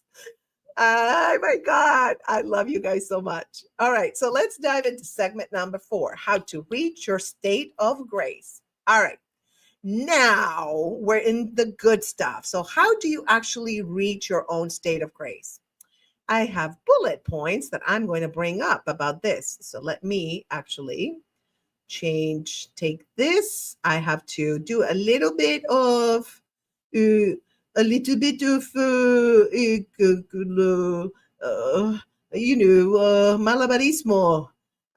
Let's see. So here, segment 4, we are going to edit it and scroll it at the bottom as a ticker. So here we are in segment number 4. All right. So segment number 4, how do we reach our state of grace? Train your brain for resilience. Neuroscience tip. Meditation increases gray matter in the brain, making you less reactive to stress. That is so cool. Practical tip, meditate for 5 minutes daily. Yes, remember we were talking about that, right? So you meditate, even if it's like 5 minutes. 5 minutes will do the trick and your day will change 100%. Number 2, to reach your state of grace, move your body. Move your body, baby. Okay. Exercise boosts dopamine and serotonin. Practical tip, try a 2-minute dance break daily. I dance in my car. I'm a car dancer. You guys do that? And I go, but I like get so into it that it's embarrassing. And I have a story. One time I was dancing. I was saying, hey, I was totally into it. And this weird older guy next to me, it's like, I thought he wanted to ask me something at a light, right? Like my lights were out or whatever. I don't know what he had to say. So I lower my window and he goes, oh, you're having so much fun. Can I get your number? I'm like, what? And so I'm like, no, okay, yeah, sure. And let me tell you what, after that light, he was starting to follow me. I got away so fast. I ended up like going through an alley, like, turned, and he was going straight and I was going straight. And then I just turned real quick so he couldn't turn. And I went into an alley and I lost him. But that was so weird, you guys. And it's all because I was dancing in my car. I was car dancing. Dance, dance, dance. Le danse, la danse. C'est très, très bon. Bon? Yeah, bon. Right? Buena.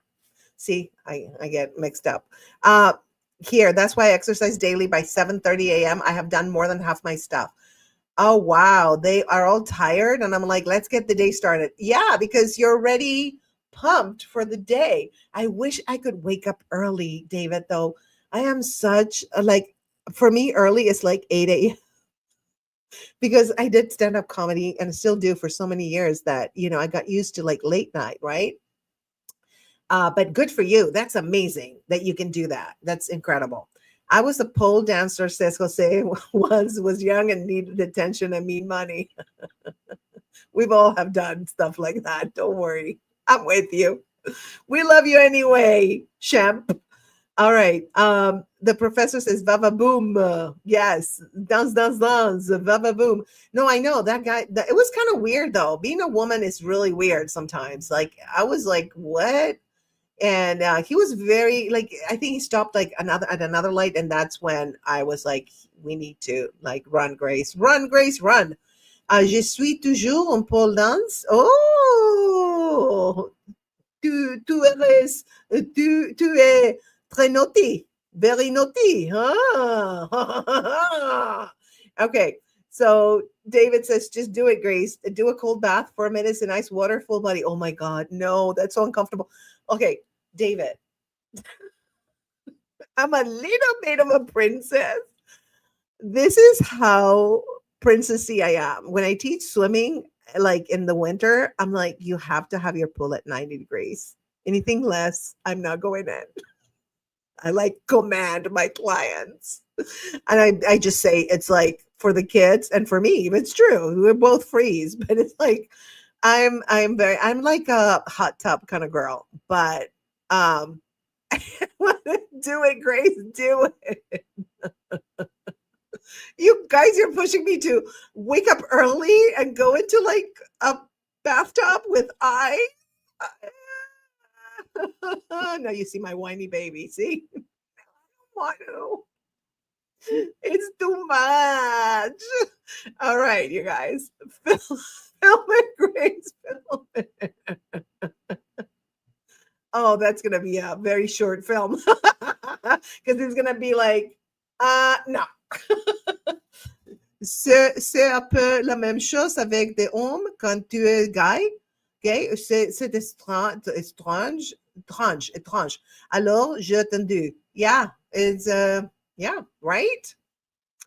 You know what I'm talking about. Tout ce qu'est-ce que je dis. Yeah? Uh-huh. TikTok, TikTok. Oh my God, yes. You know what? I might just say, hey, my friend David told me to wake up early and go into a cold bath and be like, uh, I'm out of ice. Bye. That's going to be the video. Je ne fais pas de bain de glace. Non, non, non. Aussi. Moi aussi. Only fan it, Grace. Only fan. And Jose is like, yes. Pas de glace, merci. It will wake you up. No, I know. I'm sure it wakes you up. Like, look, when I wake up early, I'm like, oh my God, I can do so many more things. But then I get really tired, like 11 p.m., and I go to sleep like midnight, which I am trying to go to sleep a little bit early. I think if I go to sleep earlier, which I really am trying to do because I want the sleep, I need my 8 hours, then I think I'm going to be able to wake up earlier. But I have to get myself to, it's hard, David, when you're a comic. I mean, I've been a comic for like 27 years. Oh my God. And I drive, like, for example, the other day, when was it? Was it on Thursday? I drove to San Diego. It was a whole day thing. And I came back home and I couldn't go to bed immediately. I went to bed like at 1. So it's hard, but I think it's doable now that I'm not doing that much in-person stand-up. I'm doing more like online stuff. So I will keep you posted. I'll TikTok and OnlyFans it. All right. You can put ice face on a shirt for the shop. This is my ice face. Help! That's my ice face. For sure. Yeah. No. When I get out of the water, it's the closer thing I get to feeling like a woman. Because you feel like sexy. It's weird. No, right? No, I've been like, seriously, like when I teach swimming, there was a pool that didn't have a heater, and I don't want to teach, but it woke me up. That's for sure. Like it will. The warm water, like I like it, does not wake you up. Feel je suis de poulet shit. Oh my God, I'm correct. Yeah, je suis un poulet. Oh, très, très, très poulet. Oh my God, phone is funny. Yeah, I know, right? That my autocorrects are ridiculous. Trying to be funny in French. I know, right? Being funny in another language, that's a whole live, you guys. Definitely that's a whole live. All right, let's finish with these so we can do a little bit of a party. I mean, this is a party, but we can do more like fun games and stuff. I've always wanted to be in a dunking booth. Hint, hint for the summer party you're planning. Oh yeah, the 4th of July picnic or something at Sycamore Cove, but with the fires, I don't think Sycamore Cove is going to be good. Um, yeah, that would be fun, right? To do a pool party. We can break into a house because I don't have a pool. Let me see. I recognize shit. Yes, I speak Spanish. Oh, nice. Hablas español. Qué bueno. Hablemos en español entonces, David. I've always wanted to be in a dunk. Okay, you already said that. I mean, not you already said it. No, you said it. I already posted it. Oui, sur le cas, le 4 juillet, quoi. Je pense que le 4 juillet, à la plage. Yeah. I don't know. Sycamore Cove is a nice, because we were talking about it with Jose about doing like a fun party, like a picnic for the people that are in LA that tune in, which would be so fun, right? So we'll see. We'll see. It's I would have to plan ahead for that. It's really fun. Sycamore Cove is beautiful, by the way. It's gorgeous, but I have to kind of go by and see if the fires, but it's past Pacific Palisades, so I don't think the fires ruined it. Yeah. Interessant. Le cat Tom like to catch le mousse Jerry. Yes, he does. Oh my God, you guys. Okay, let's finish this so we can move on. All right. So the third thing is surround yourself with the right people. Oh my God. And here we are with the right people. Yes. Science shows social connection increases longevity. Oh my God, you guys, we're going to be old. We can grow old together on lives. Wouldn't that be awesome? Be like, let's do another live. I'm not feeling too young right now. All right, let's gather together. The Three Stooges and Grace, and just do it. Let's go into live. Practical tip: schedule weekly support system check-ins. So definitely, I do always check in on my friends, and they do check in on me. That's a very, very important thing to do. And before the after party, this is going to be the last story that I wrote for you guys. I wrote all this for you. And it's called The Yes That Changed My Life, How Stand-Up Found Me. Do you ever have one of those moments where the universe basically slaps you in the face with your destiny? Yeah, well, that was me with stand-up, except instead of a gentle nudge, it felt like the universe grabbed me by the shoulders, shook me like a maraca, and screamed, "Get on stage, woman." See, I never planned to be a comedian. Never. Sure, I was funny. I mean, growing up in Argentina under a military dictatorship, you either developed a sense of humor or became a very tense adult. But comedy? Oh, that was for other people with confidence, people who weren't terrified of public failure, or people who, actually planned to do it. So, how did I end up on stage with a mic in my hand? One word: peer pressure. A friend of mine who clearly believed in me more than I did signed me up for a stand-up comedy class without my permission when I lived in New Orleans, just casually, threw my name in like, hey, Grace will do it. As if performing stand up for the first time at the graduation performance was the same thing as offering to bring dip to a party. When I found out, I panicked. I'm like, are you insane? I'm not a comedian, I shrieked. Grace, you literally tell jokes all day, she said. You're just not getting paid for it. Fair point. So, with my stomach doing backflips and my confidence at an all time low, I walked up to the mic and something magical happened. The audience laughed. Wait, not just polite. Oh, she's trying, poor thing, chuckles, real deep belly laughs. And it was like I had unlocked a superpower I didn't even know I had. In that moment, something clicked. This was what I was meant to do. It was like all the years of surviving, all the pain, all the ridiculous, awkward, and sometimes tragic moments of my life had been preparing me for this. And the crazy part, saying yes to that one open mic led to everything. I started booking shows. I got on TV. I performed at comedy clubs all over. And suddenly, this thing I never planned, never imagined for myself became the thing that set me free. Because here's the truth, I grew up being told to shut up. First by the dictatorship, military dictatorship, big fans of censorship, by the way, those guys, then by a narcissistic mother, and later by society's never ending list of nice girls don't say that rules. But stand up, oh, honey, stand up gave me the opposite message. Speak louder, bolder, funnier. So, yeah, saying yes to that open mic and that class was terrifying, but it also changed everything. And now I say yes to everything that scares me because I know that's where the magic happens. So if you're standing at the edge of something big, something scary, something that makes your stomach flip, but your soul scream, yes, honey, do it because you never know. One little yes could change your entire freaking life. Yay! How did you like that story? I wrote so many stories for you today, and we're going to go to the comments because I love looking at the comments. Bien sûr, pourquoi pas? The bigger the crowd around you, the better your alibi with me. Absolutely. Are these TV moments on YouTube? No. I actually worked a lot in New Orleans. I was the Louisiana Lottery girl. I have lots of commercials that I did with them. I did way back FBI files. I've been on TV, Steve Harvey show. Look at my IMDb. I've been on TV. Yes. But now it's all about YouTube, which is actually even more fun because we make the rules here. We have fun and I get to interact with you. And TV, it's like, just tell you what to do, your marks and all that. And it's fun though, but not as fun as this. I saw your stand up on YouTube. You're very funny. You got me through last week. Oh, thank you.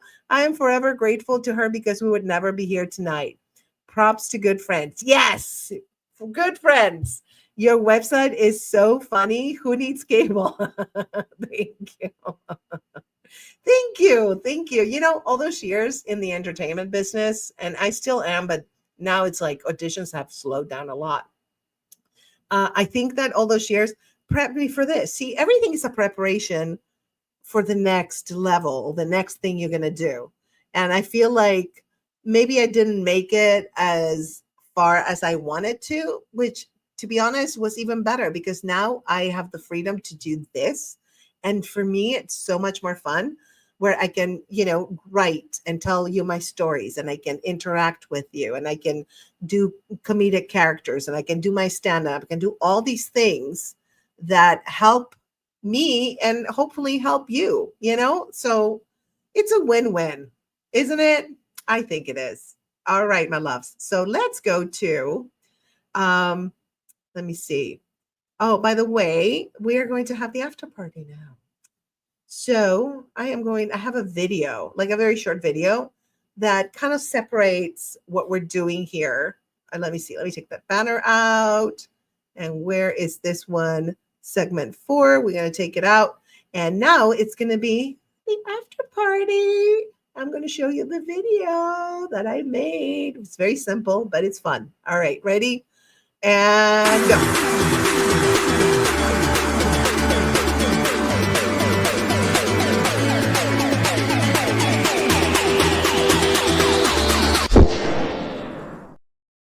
So I'm going to pretend that I didn't see you before because it's the after party. So here's what I have prepared for you.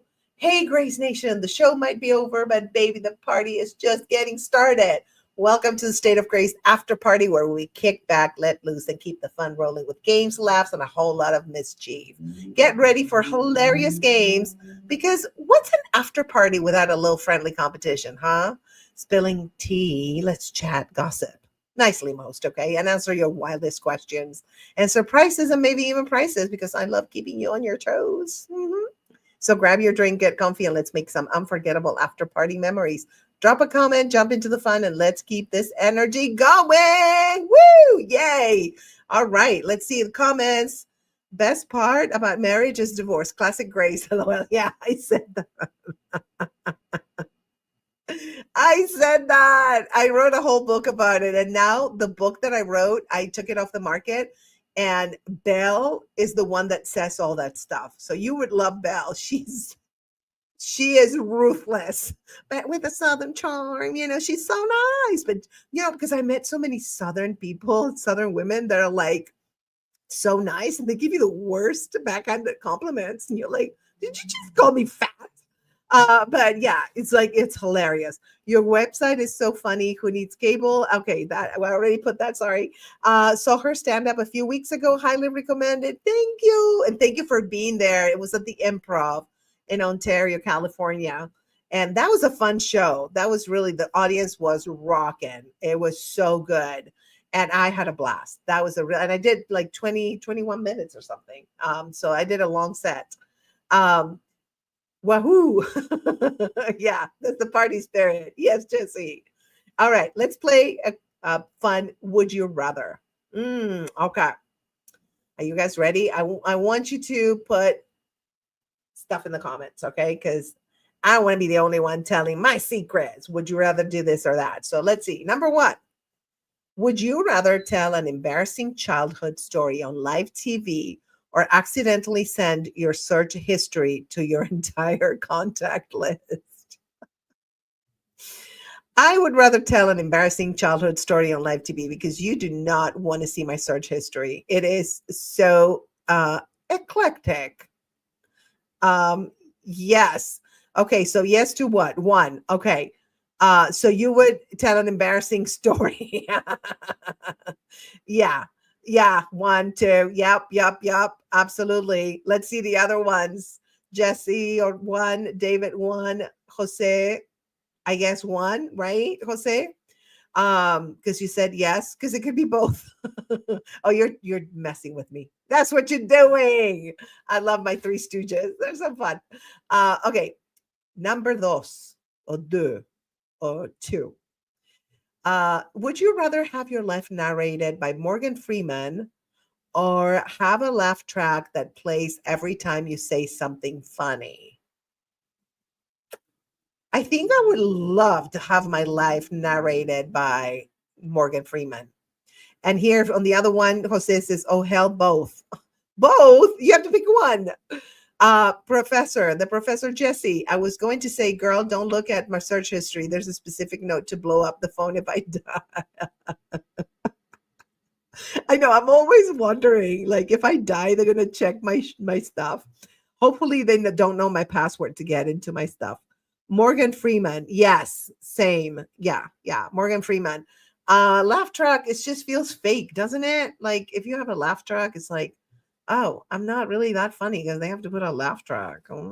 Okay. So yeah, agreed 100%. All right. Anybody going once, going twice? Get your answer right. Morgan Freeman or laugh track? And let's go to number three. Would you rather perform stand up in front of your exes or your entire extended family? Here we have a late reply. Then and Morgan Freeman, one then and Morgan Freeman laughing. Okay. Yes, that would be nice. Morgan Freeman saying, and then the blow up doll shot over the room would be funny. Can you imagine? And then we looked at his search history and it all made sense. You're right. So let's go. I know there's a delay, you guys, so I need to be aware of that. I'm kind of going fast, so I'm going to wait. The exes. So the question is, would you rather perform stand-up in front of your exes or your entire extended family? The exes, they've seen nude. I'm more comfortable with that. Same. I don't think the extended family would be very supportive. I'd do the stand-up in front of the exes. Yeah, me too. Yeah, they've seen me. I know what you meant. Yeah, I think so. Yeah, because the extended family, they're very judgmental, right? And you're with their son or daughter, so they kind of like, I don't know. I know mine were very judgy. Yeah, they were very, very judgy. And they were very like waspy, like white Anglo-Saxon Protestants. So imagine their son bringing in a Latina. They were not very happy. In the sound, the exes and family kind of get blurred. In the sound, what do you mean in the sound? Oh, in the south. In the south, the exes and family get kind of blurred. Yes, you are correct. Yes. All right, let's go to number 4. The extended. So the extended family would call. Oh, the extended family would call the Pope. Yes, I know. With my waspy accents, they would be like, you're so expressive. That's what they used to tell me because I was loud. I was expressive. Okay. And you're not, because you only have 2 expressions, waspy people, smiling and not smiling. So don't be judging me. Okay. Thank you. That was my attitude, right? Same here. Yes. I know, right? So, okay, let's go to the next. Would you rather be stuck in an elevator for 2 hours with a chatty stranger or a silent but judgy one? Definitely a silent but judgy one. I cannot take people that talk and talk and talk and talk. It's like, would you stop talking? You're giving me a headache. Like I've been doing now with you guys. Am I giving you a headache? No, but I'm serious. This is a lie. But like people that talk to you for no reason to tell you stuff that you're like, why are you telling me this? I don't care. It's boring. Can we talk about fun stuff? Yeah. Number 2. Let's see. Number 2, the judgy one. Yes, definitely. Absolutely. Yeah, we agree. And let's see, I'm going to wait for the other ones' answers for my Three Stooges answers. Girl, some people's children. Right? Uh, number 2, pick number 2, me lord. The one that didn't have beans for dinner. Yes. Exactly. Can you imagine? Oh my God, that would be torture. I'd rather they talk. Yeah, as much as I hate a chatty person that doesn't shut up. Yeah. Oh, we always have the mandatory sirens, so let's honor them. You hear them?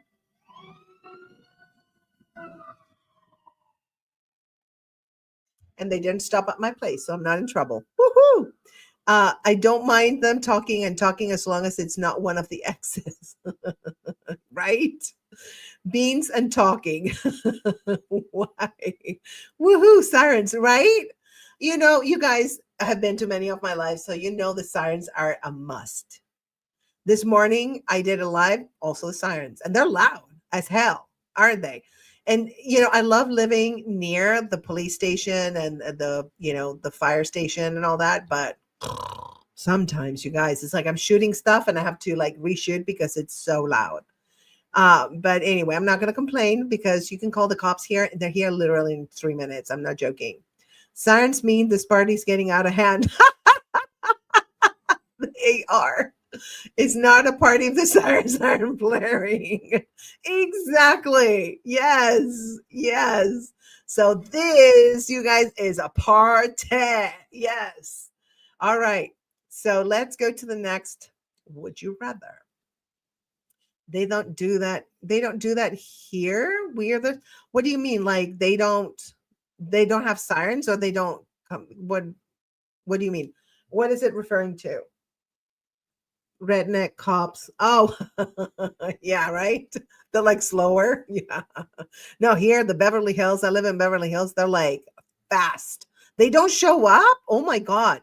No, here, let me tell you, you just 911. Can you send somebody? You knock on your door. I'm not kidding. They're like so fast. They're amazing. I love that.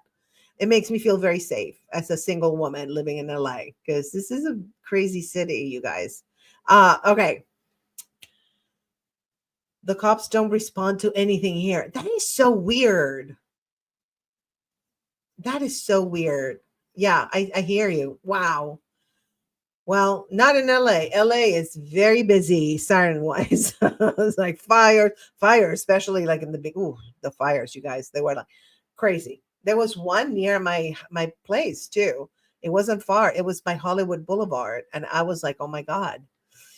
I was thinking about like just leaving with a friend of mine, and but they got it under control. I would pay for sirens. Oh no! Oh, I know. See, I'm going to stop complaining. See, that's a lesson for me to stop complaining about the sirens. Thank you for teaching me that, for real. All right, let's go to number 5. Would you rather accidentally text your boss something meant for your best friend, or accidentally like your ex's posts from 10 years ago? That's a tough one. Maybe like my ex's post because I don't care, but like my boss, I would care. Yeah, I wouldn't care about my ex, whatever. They can read whatever. And some of my exes I'm really good friends with, so I wouldn't care. There's only 2 that I really don't like. Oh, yeah, two. There's guys that I dated that I don't like, and the guys that I remain friends, which is amazing. I love that. Uh, in LA, sirens are the city's anthem. My ex's post, by the way. Yes. Yeah, same, right? It's definitely who cares? Who gives a damn? So yeah, I'm with you. So I'm waiting for the other ones. Okay, here is Jesse. Do I have to choose? I'm my own boss. I am my own boss too, but I work for a couple of companies, so I do have bosses in a way. So, but yes, you're your own boss. So yeah, you should choose that one then for sure, because that's going to be trauma free, right? You can text yourself whatever. By the way, these are on my from the top 10 show. Have you ever guys been in the top 10? It's so fun. We do a lot of like crazy stuff, and I have comedians there. I am the boss, so yes, same. So okay, so yeah, you guys can text yourself. That's an easy one for you guys. Ooh, good point. Yes. Okay. I was my own boss once, got sent to HR for harassment, was demoted. I used to have like a whole routine about that. Like because I was my own boss in New Orleans. And yes, there's so many jokes you can do with that. It's endless. If I text the boss, I'm just talking to myself. Yeah. Well, it's better than accidentally liking your ex's post from 10 years ago, right?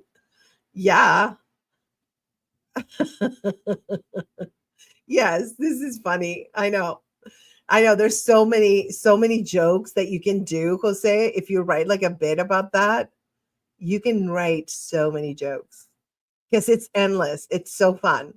That's a great premise. I don't know. I remember I did it a long time ago, but I think that there was maybe a couple of other people that did that. But lately, I don't think anybody does that. So there's an opportunity for that bit. Jose is very funny, by the way. He's really, really funny. We all know that. But you guys know him, so you know by now that he's really funny.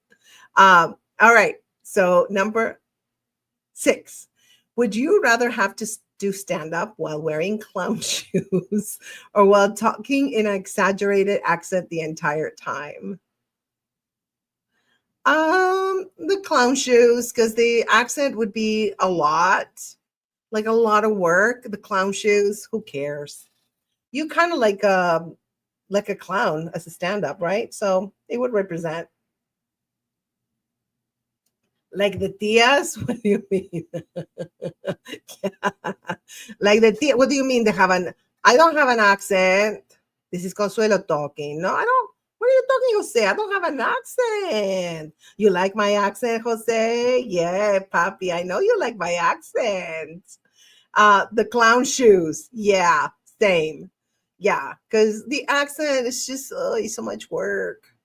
I mean, it's fun, but when you learn like your stand-up bits and you have a rhythm, right? Then putting an accent on top of it kind of hurts the rhythm, I think.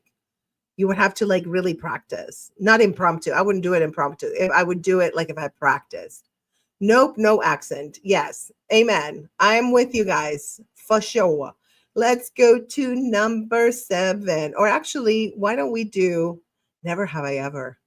Ah, this is fun. Okay, never have I ever. I love these. They're so fun. All right. Never have I ever sent a text to the wrong person and immediately regretted it. I have. How about you guys? I have sent one of my lingerie pics to somebody, to a client, and I immediately unsent it.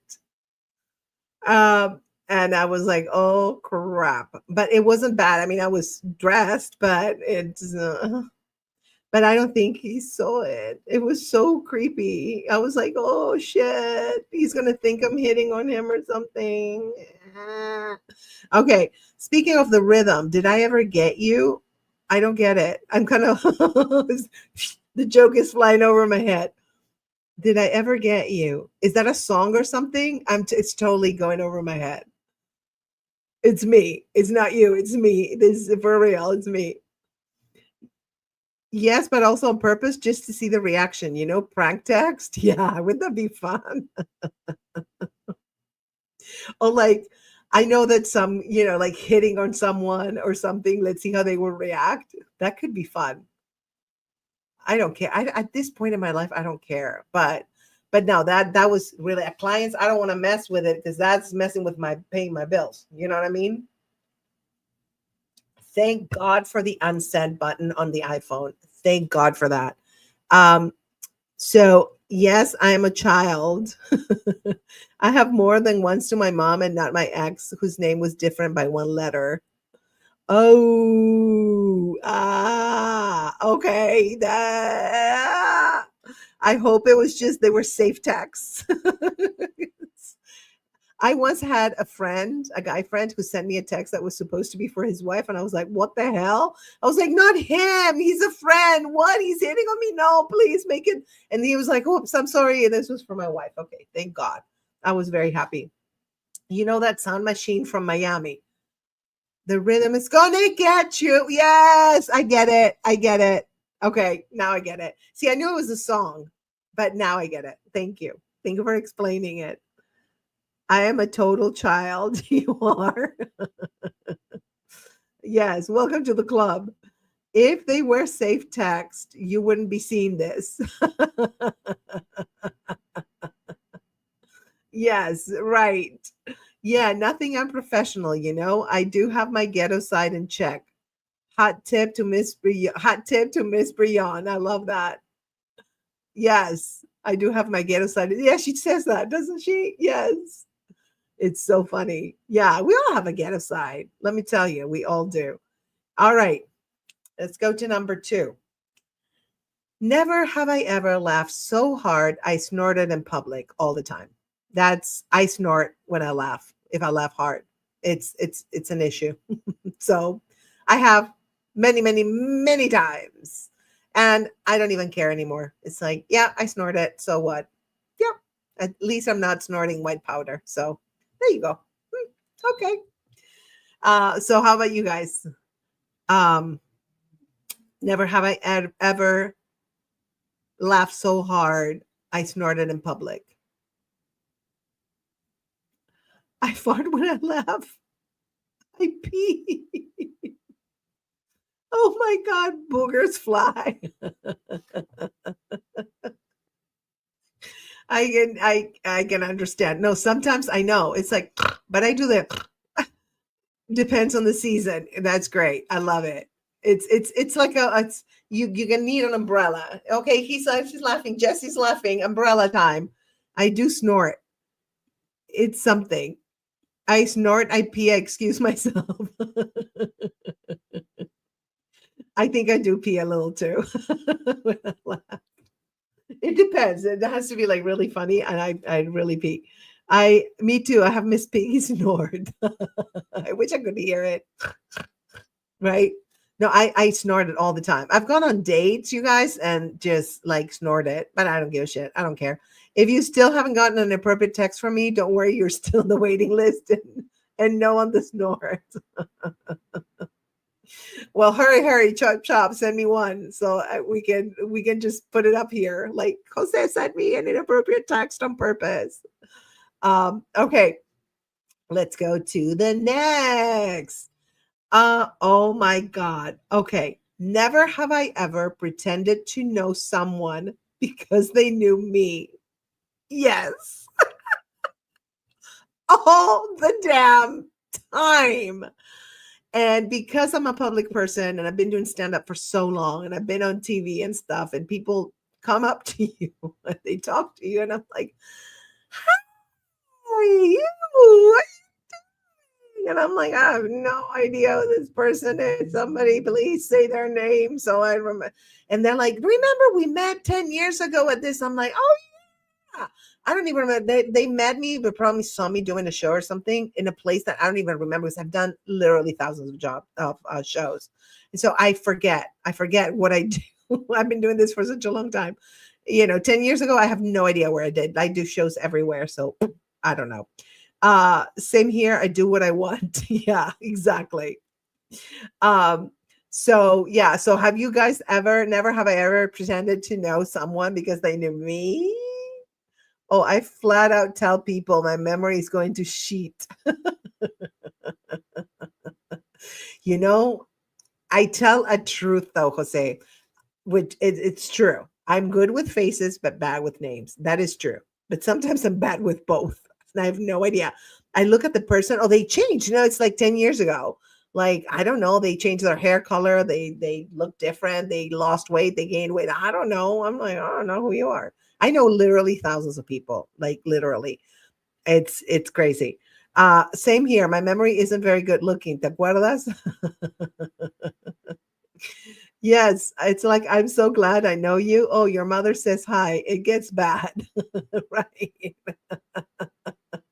Exactly. It's like, oh, but I don't know why people have great memory because I'm like, no, I have no idea who they are. Like they come after shows. Oh, remember we worked together at this? I'm like, oh yeah, sure. Who is this person? I have no idea. Girl, 10 years is so much time, right? It is. I know. I don't remember what I did yesterday. So imagine like remembering somebody from 10 years ago. Not a clue, you guys. No idea. Girl, I don't even remember this morning. Exactly. That's what I was saying. Same. Okay, let's go to the next one. Never have I ever gone on a date just for the free food. Yes. I did that like when I was younger. Is that bad? Yeah, it's bad. But, they were rich guys. Okay. Like I would make sure that they were rich for real. No, I'm not joking. I would make sure if they're like people that don't have, like, it would be an effort for them to treat me out to dinner. I would not do it. But the rich guys, I've gone out to dinner, like beautiful restaurants, great food with doctors, lawyers, but with money.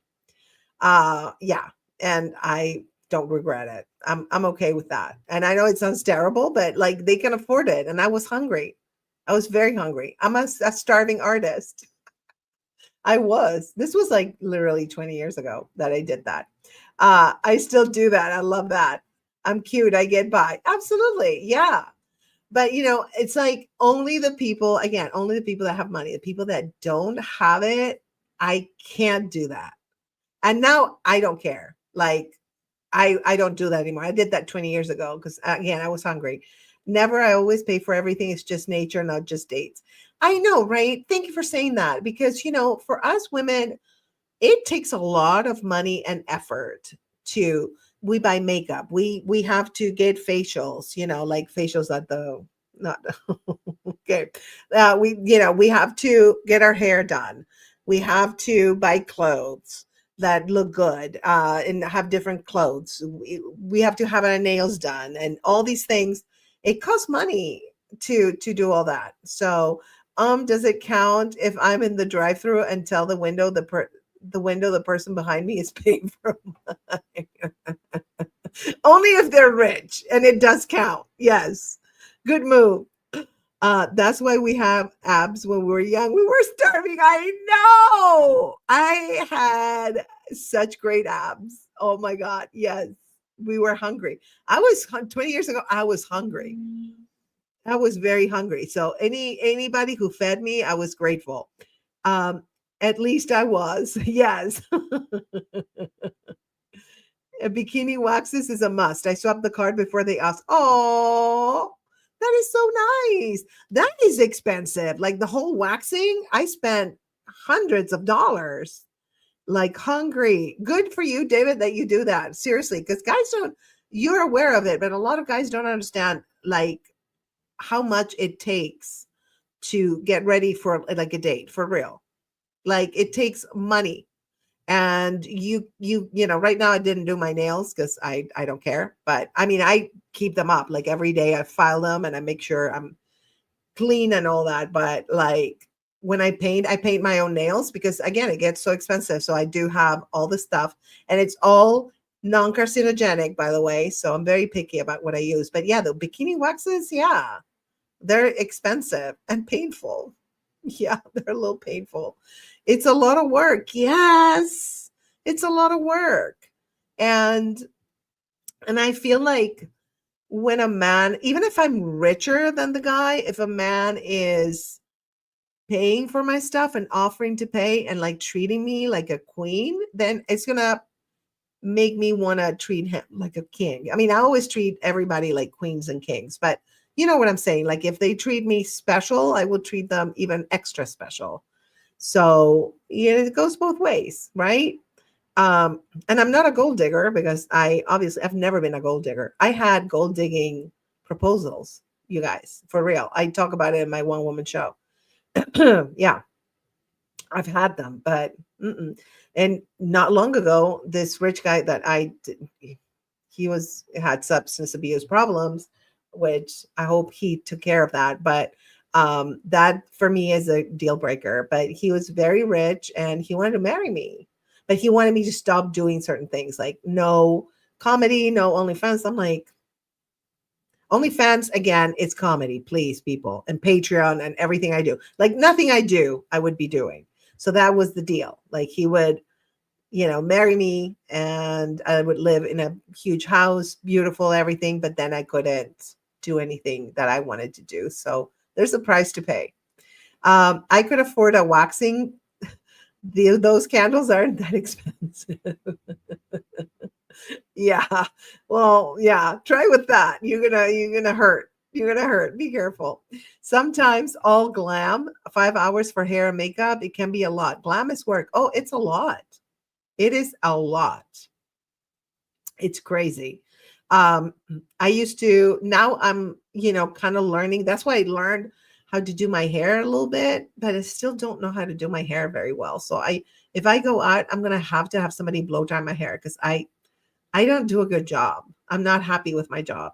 And then makeup, I learned from a lot of makeup artists. But like when I do a photo shoot for, a modeling photo shoot, I have a makeup artist. I definitely do my nails. I have somebody do my nails. I have somebody do my hair. Somebody pick the wardrobe. And it's expensive. It's like thousands. So yeah. What is archaic? What is it? I don't know because I'm like it's hard because it's just my sister tried Crayolas as wax when we were kids. Bad idea. Ouch. That's ouch. How did they melt? Do they melt? I don't know, but that's funny that you guys did that. Okay, let's go to the next one. Never have I ever walked into a room and immediately forgotten why I was there. I have, and I hate it. But then I remember when I walk away, like, this is what I was getting. So I do remember eventually, but it's when I walk away when I remember, not when I'm in the room. Because like walking away and going back to where I was triggers the thought of what I did. I just did that. Yeah, I'll do your hair and nails. Do I know how? No, but that's just a technicality. I would love to see what you do with my hair, but after chemo and growing my hair, I don't know if I want somebody who doesn't know how to do hair to touch my hair. I'll let you do my makeup, and you probably make me look like a clown. I had actually a guy friend, do my makeup, and I swear to God, I looked like a clown. He made me do like a clown. We're laughing so hard. Me too. And yes, I forget. Yes, yes. We all forget. I think after a certain age, we all forget. Yes, I don't believe anybody that says no. Yes. When I was younger, even I would forget why I went into a room or forget to do things. Because I have ADHD, so that's my excuse and I'm sticking to it. But yeah, everybody does that. You're right, David. Whoever says that they don't do that, they're lying. I know. I know. Um, Okay. Never have I ever Googled someone before a date and pretended I didn't know things about them. I have. I have. Um, I have.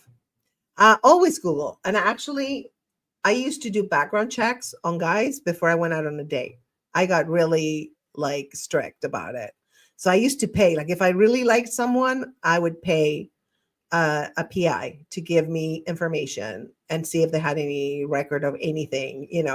And if I didn't like what I saw, then, I found out one of the guys I was going to go on a date was married. Yeah. So it's always a good idea, right? But yeah, Google, that's minimum. Yeah. Um, I forget so bad I'll see myself in the mirror and recognize the face, but can't remember the name.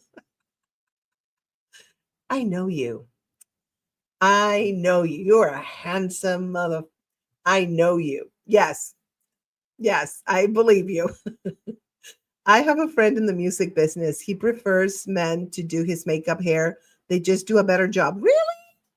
That's so funny. But this was a friend. He was not a makeup artist at all. He was just a friend and we were just having fun and he did my makeup and it sucked. It wasn't good. Because men don't do their makeup. So see, if they're not makeup artists, then they don't know. Women kind of know how to do their makeup. So ooh, all the time I want to go on a date, not die. Exactly. Thank you. Google, yeah, always. Yep. I mean women. Sorry. Oh, okay. Yeah, no, women because we do our makeup. So a woman makeup artist will know better because we have practice. That's all. No, I hear you, babe. I hear you. No, I don't date anybody in the public eye, but I go with my instinct. That's where the red flag syndrome comes in. It's all connected. Absolutely. We talked about this before, David. Absolutely. Red flags. If something doesn't feel good in your gut, like your gut feeling, just leave.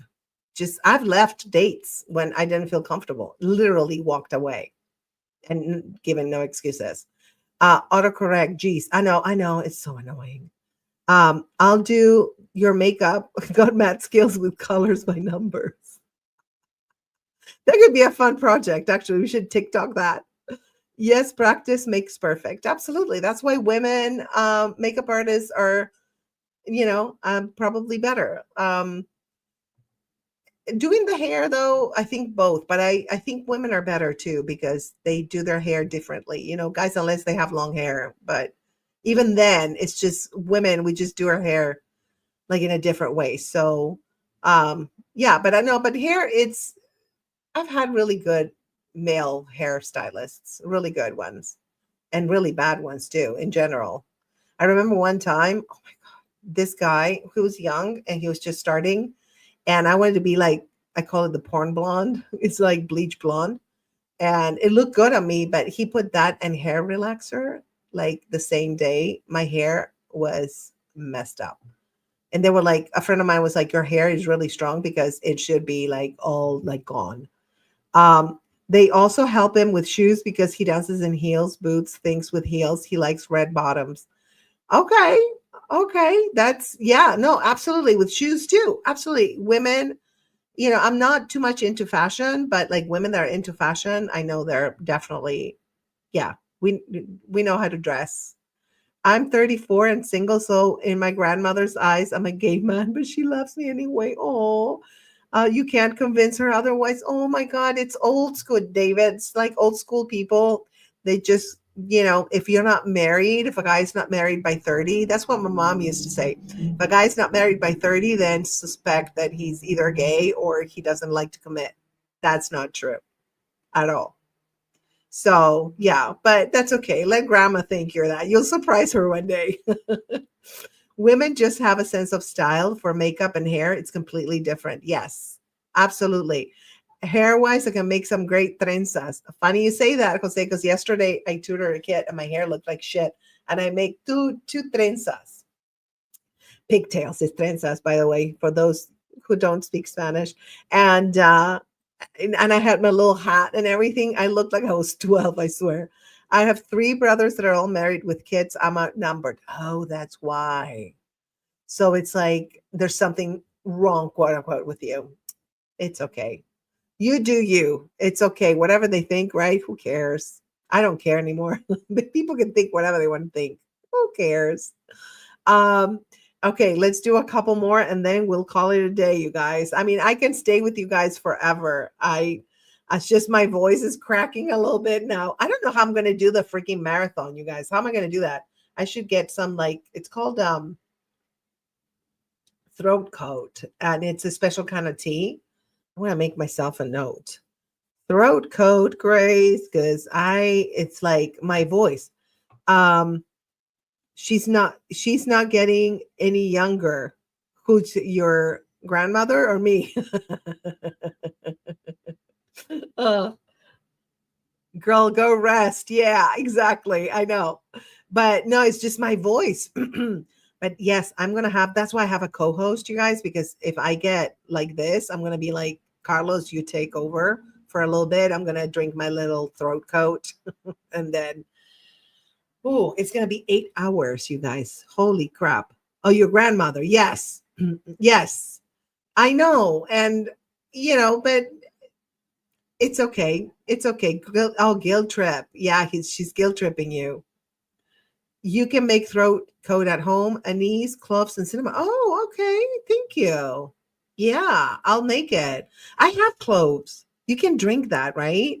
I don't have anise, but I have cinnamon. Is that okay if I don't have anise?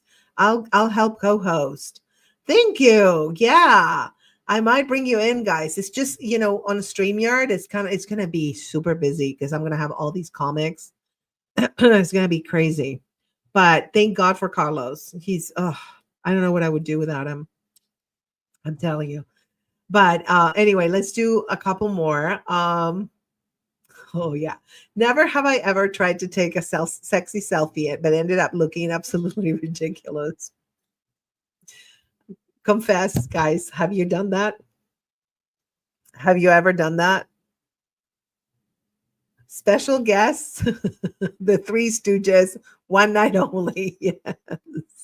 People that are not on the live don't know what they're missing today, you guys, because this is so fun. I love this. 24/7. You take a sexy selfie, but ends up looking absolutely ridiculous. I know, I know. Sometimes they look good, but sometimes I'm like, and then I look and I look, it's stupid. I'm trying to be sexy, but it's like dumb. Always. Yeah, I know. Some of them are sexy though. Some of them are. I'm good when I'm not trying to be sexy, when I'm just like being sexy, then it comes out sexy. My sexy's so goofy. See it? I can see it. That's so sweet. I love that. I can totally see that, Jesse. Um, so let's do one more. Um, Oh, that's for I have to take a medication at 9:45. Oh my God, you guys, we've been like forever. I love this. This is so fun. If it wasn't for my voice, I would stay. It's just um my sexy selfies look like I'm in ice water. Like Grace, you're a total sex. You're going places. Oh, thank you. Thank you. I don't consider myself sexy, but I don't know. It's kind of fun to pretend that I am. Pop them pills. Yes, I gotta pump them pills. Actually, I only take one pill. I'm just gonna tell you because I don't care. So one pill, and it is to prevent cancer reoccurrence. And I have to take it for 5 years. I'm going to celebrate year number 3 in a month. So I have only 2 years to go. And I don't take any medication. The only thing I take is like maybe like Claritin if I have allergies. I do take some supplements, but no, I'm very healthy. Except if it wasn't for cancer, I'd be really healthy. But I'm cancer free. I'm cancer free. I'm just taking the pill so it doesn't come back. And it's still, it has some side effects, but I don't care. Pass them pills around. Yes. Well, I don't know if you want to take these. These are called hormone blockers, and they block estrogen. They do because my cancer fed off my estrogen, that right, and my progesterone and the protein in my cells. Yeah, that my cancer was very hungry. Yeah. Oh, you're not sexy. You're damn sexy. Well, thank you, Mr. Jose. Okay. I'm feeling it. I'm feeling it. I'm so proud of you. Thank you. Oh, thank you. I love you, Jesse. We are going to celebrate you in 1 month. Thank you. Oh my God. We should do like a live to celebrate. It's the pill that I have to take for 2 more years and then I'm done. Oh my God. It's like being in prison. Like I am counting the days. OMG. So proud of you. Thank you. Thank you. I love you, David. Thank you. So anyway, you guys, I think I'm gonna go take my pill. Let's do it. Yeah, let's do it. It is let me look at I think it's on the 27th that's gonna be exactly 3 years. March 27th. Let's see. That's a Thursday. We could do a live. Actually, we could do it on that Saturday on the 29th. Wouldn't that be fun? Oh, wait. On the 28th, I have chat with Grace at 7 p.m. So maybe we can celebrate then. You guys, is it better to do it like on a Friday or a Saturday? If it was the 8th, you could say that pill is ill. um, let's do it. P.S. I have access to a medicine cabinet. Yeah. Well, my insurance pays for this, which is pretty cool, right? But yeah, let's celebrate. We can do it on Chat with Grace on Friday, if Friday night works for you guys at 7 p.m. Well, obviously it does because you're here. Duh, Grace. Okay. Yes, be safe, the sweetest of dreams. Oh, thank you. Thank you. You too, Jesse. And I'm going to have to say goodbye so I can take my pill. I'm a pill popper. And I'll be there. Yay. Thank you. So seriously, I'm going to write it like we're going to celebrate. I'm going to put the name of the pill. 3 years of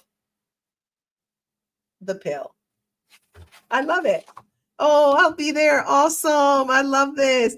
I'm going to put, okay. So I'm going to invite you specifically, you guys. Like I'm going to send you. So I make sure you're there.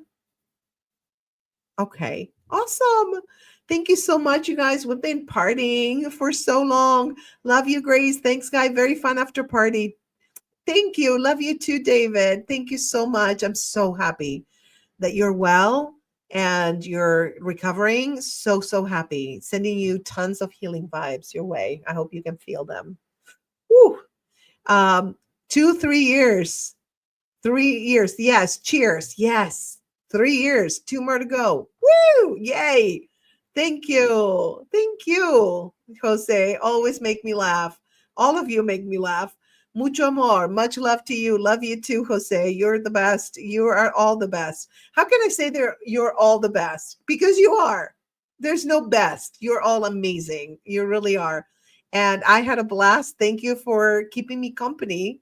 And I will see you soon. Next week, I have relationship coaching live as usual on Tuesdays, 11:30 a.m. Pacific time. And then the tias are going to go live. Okay. They're going to go live because Consuelo, she loves to go live. She's very, very good. So it's going to be at noon on Thursday, noon Pacific time, and then the comedy marathon on Saturday. So I feel you, Grace. Vibes, Anit. Oh, thank you, thank you. Yeah, I'm sending vibes. I do actually. I really do. Like I don't know how I do it, but I do, and I hope you feel them because they're really good. They're just pure love. See you soon. Yeah, see you soon, guys. I love you. Stay safe and sweet dreams tonight. All right. Much, much love. Mwah.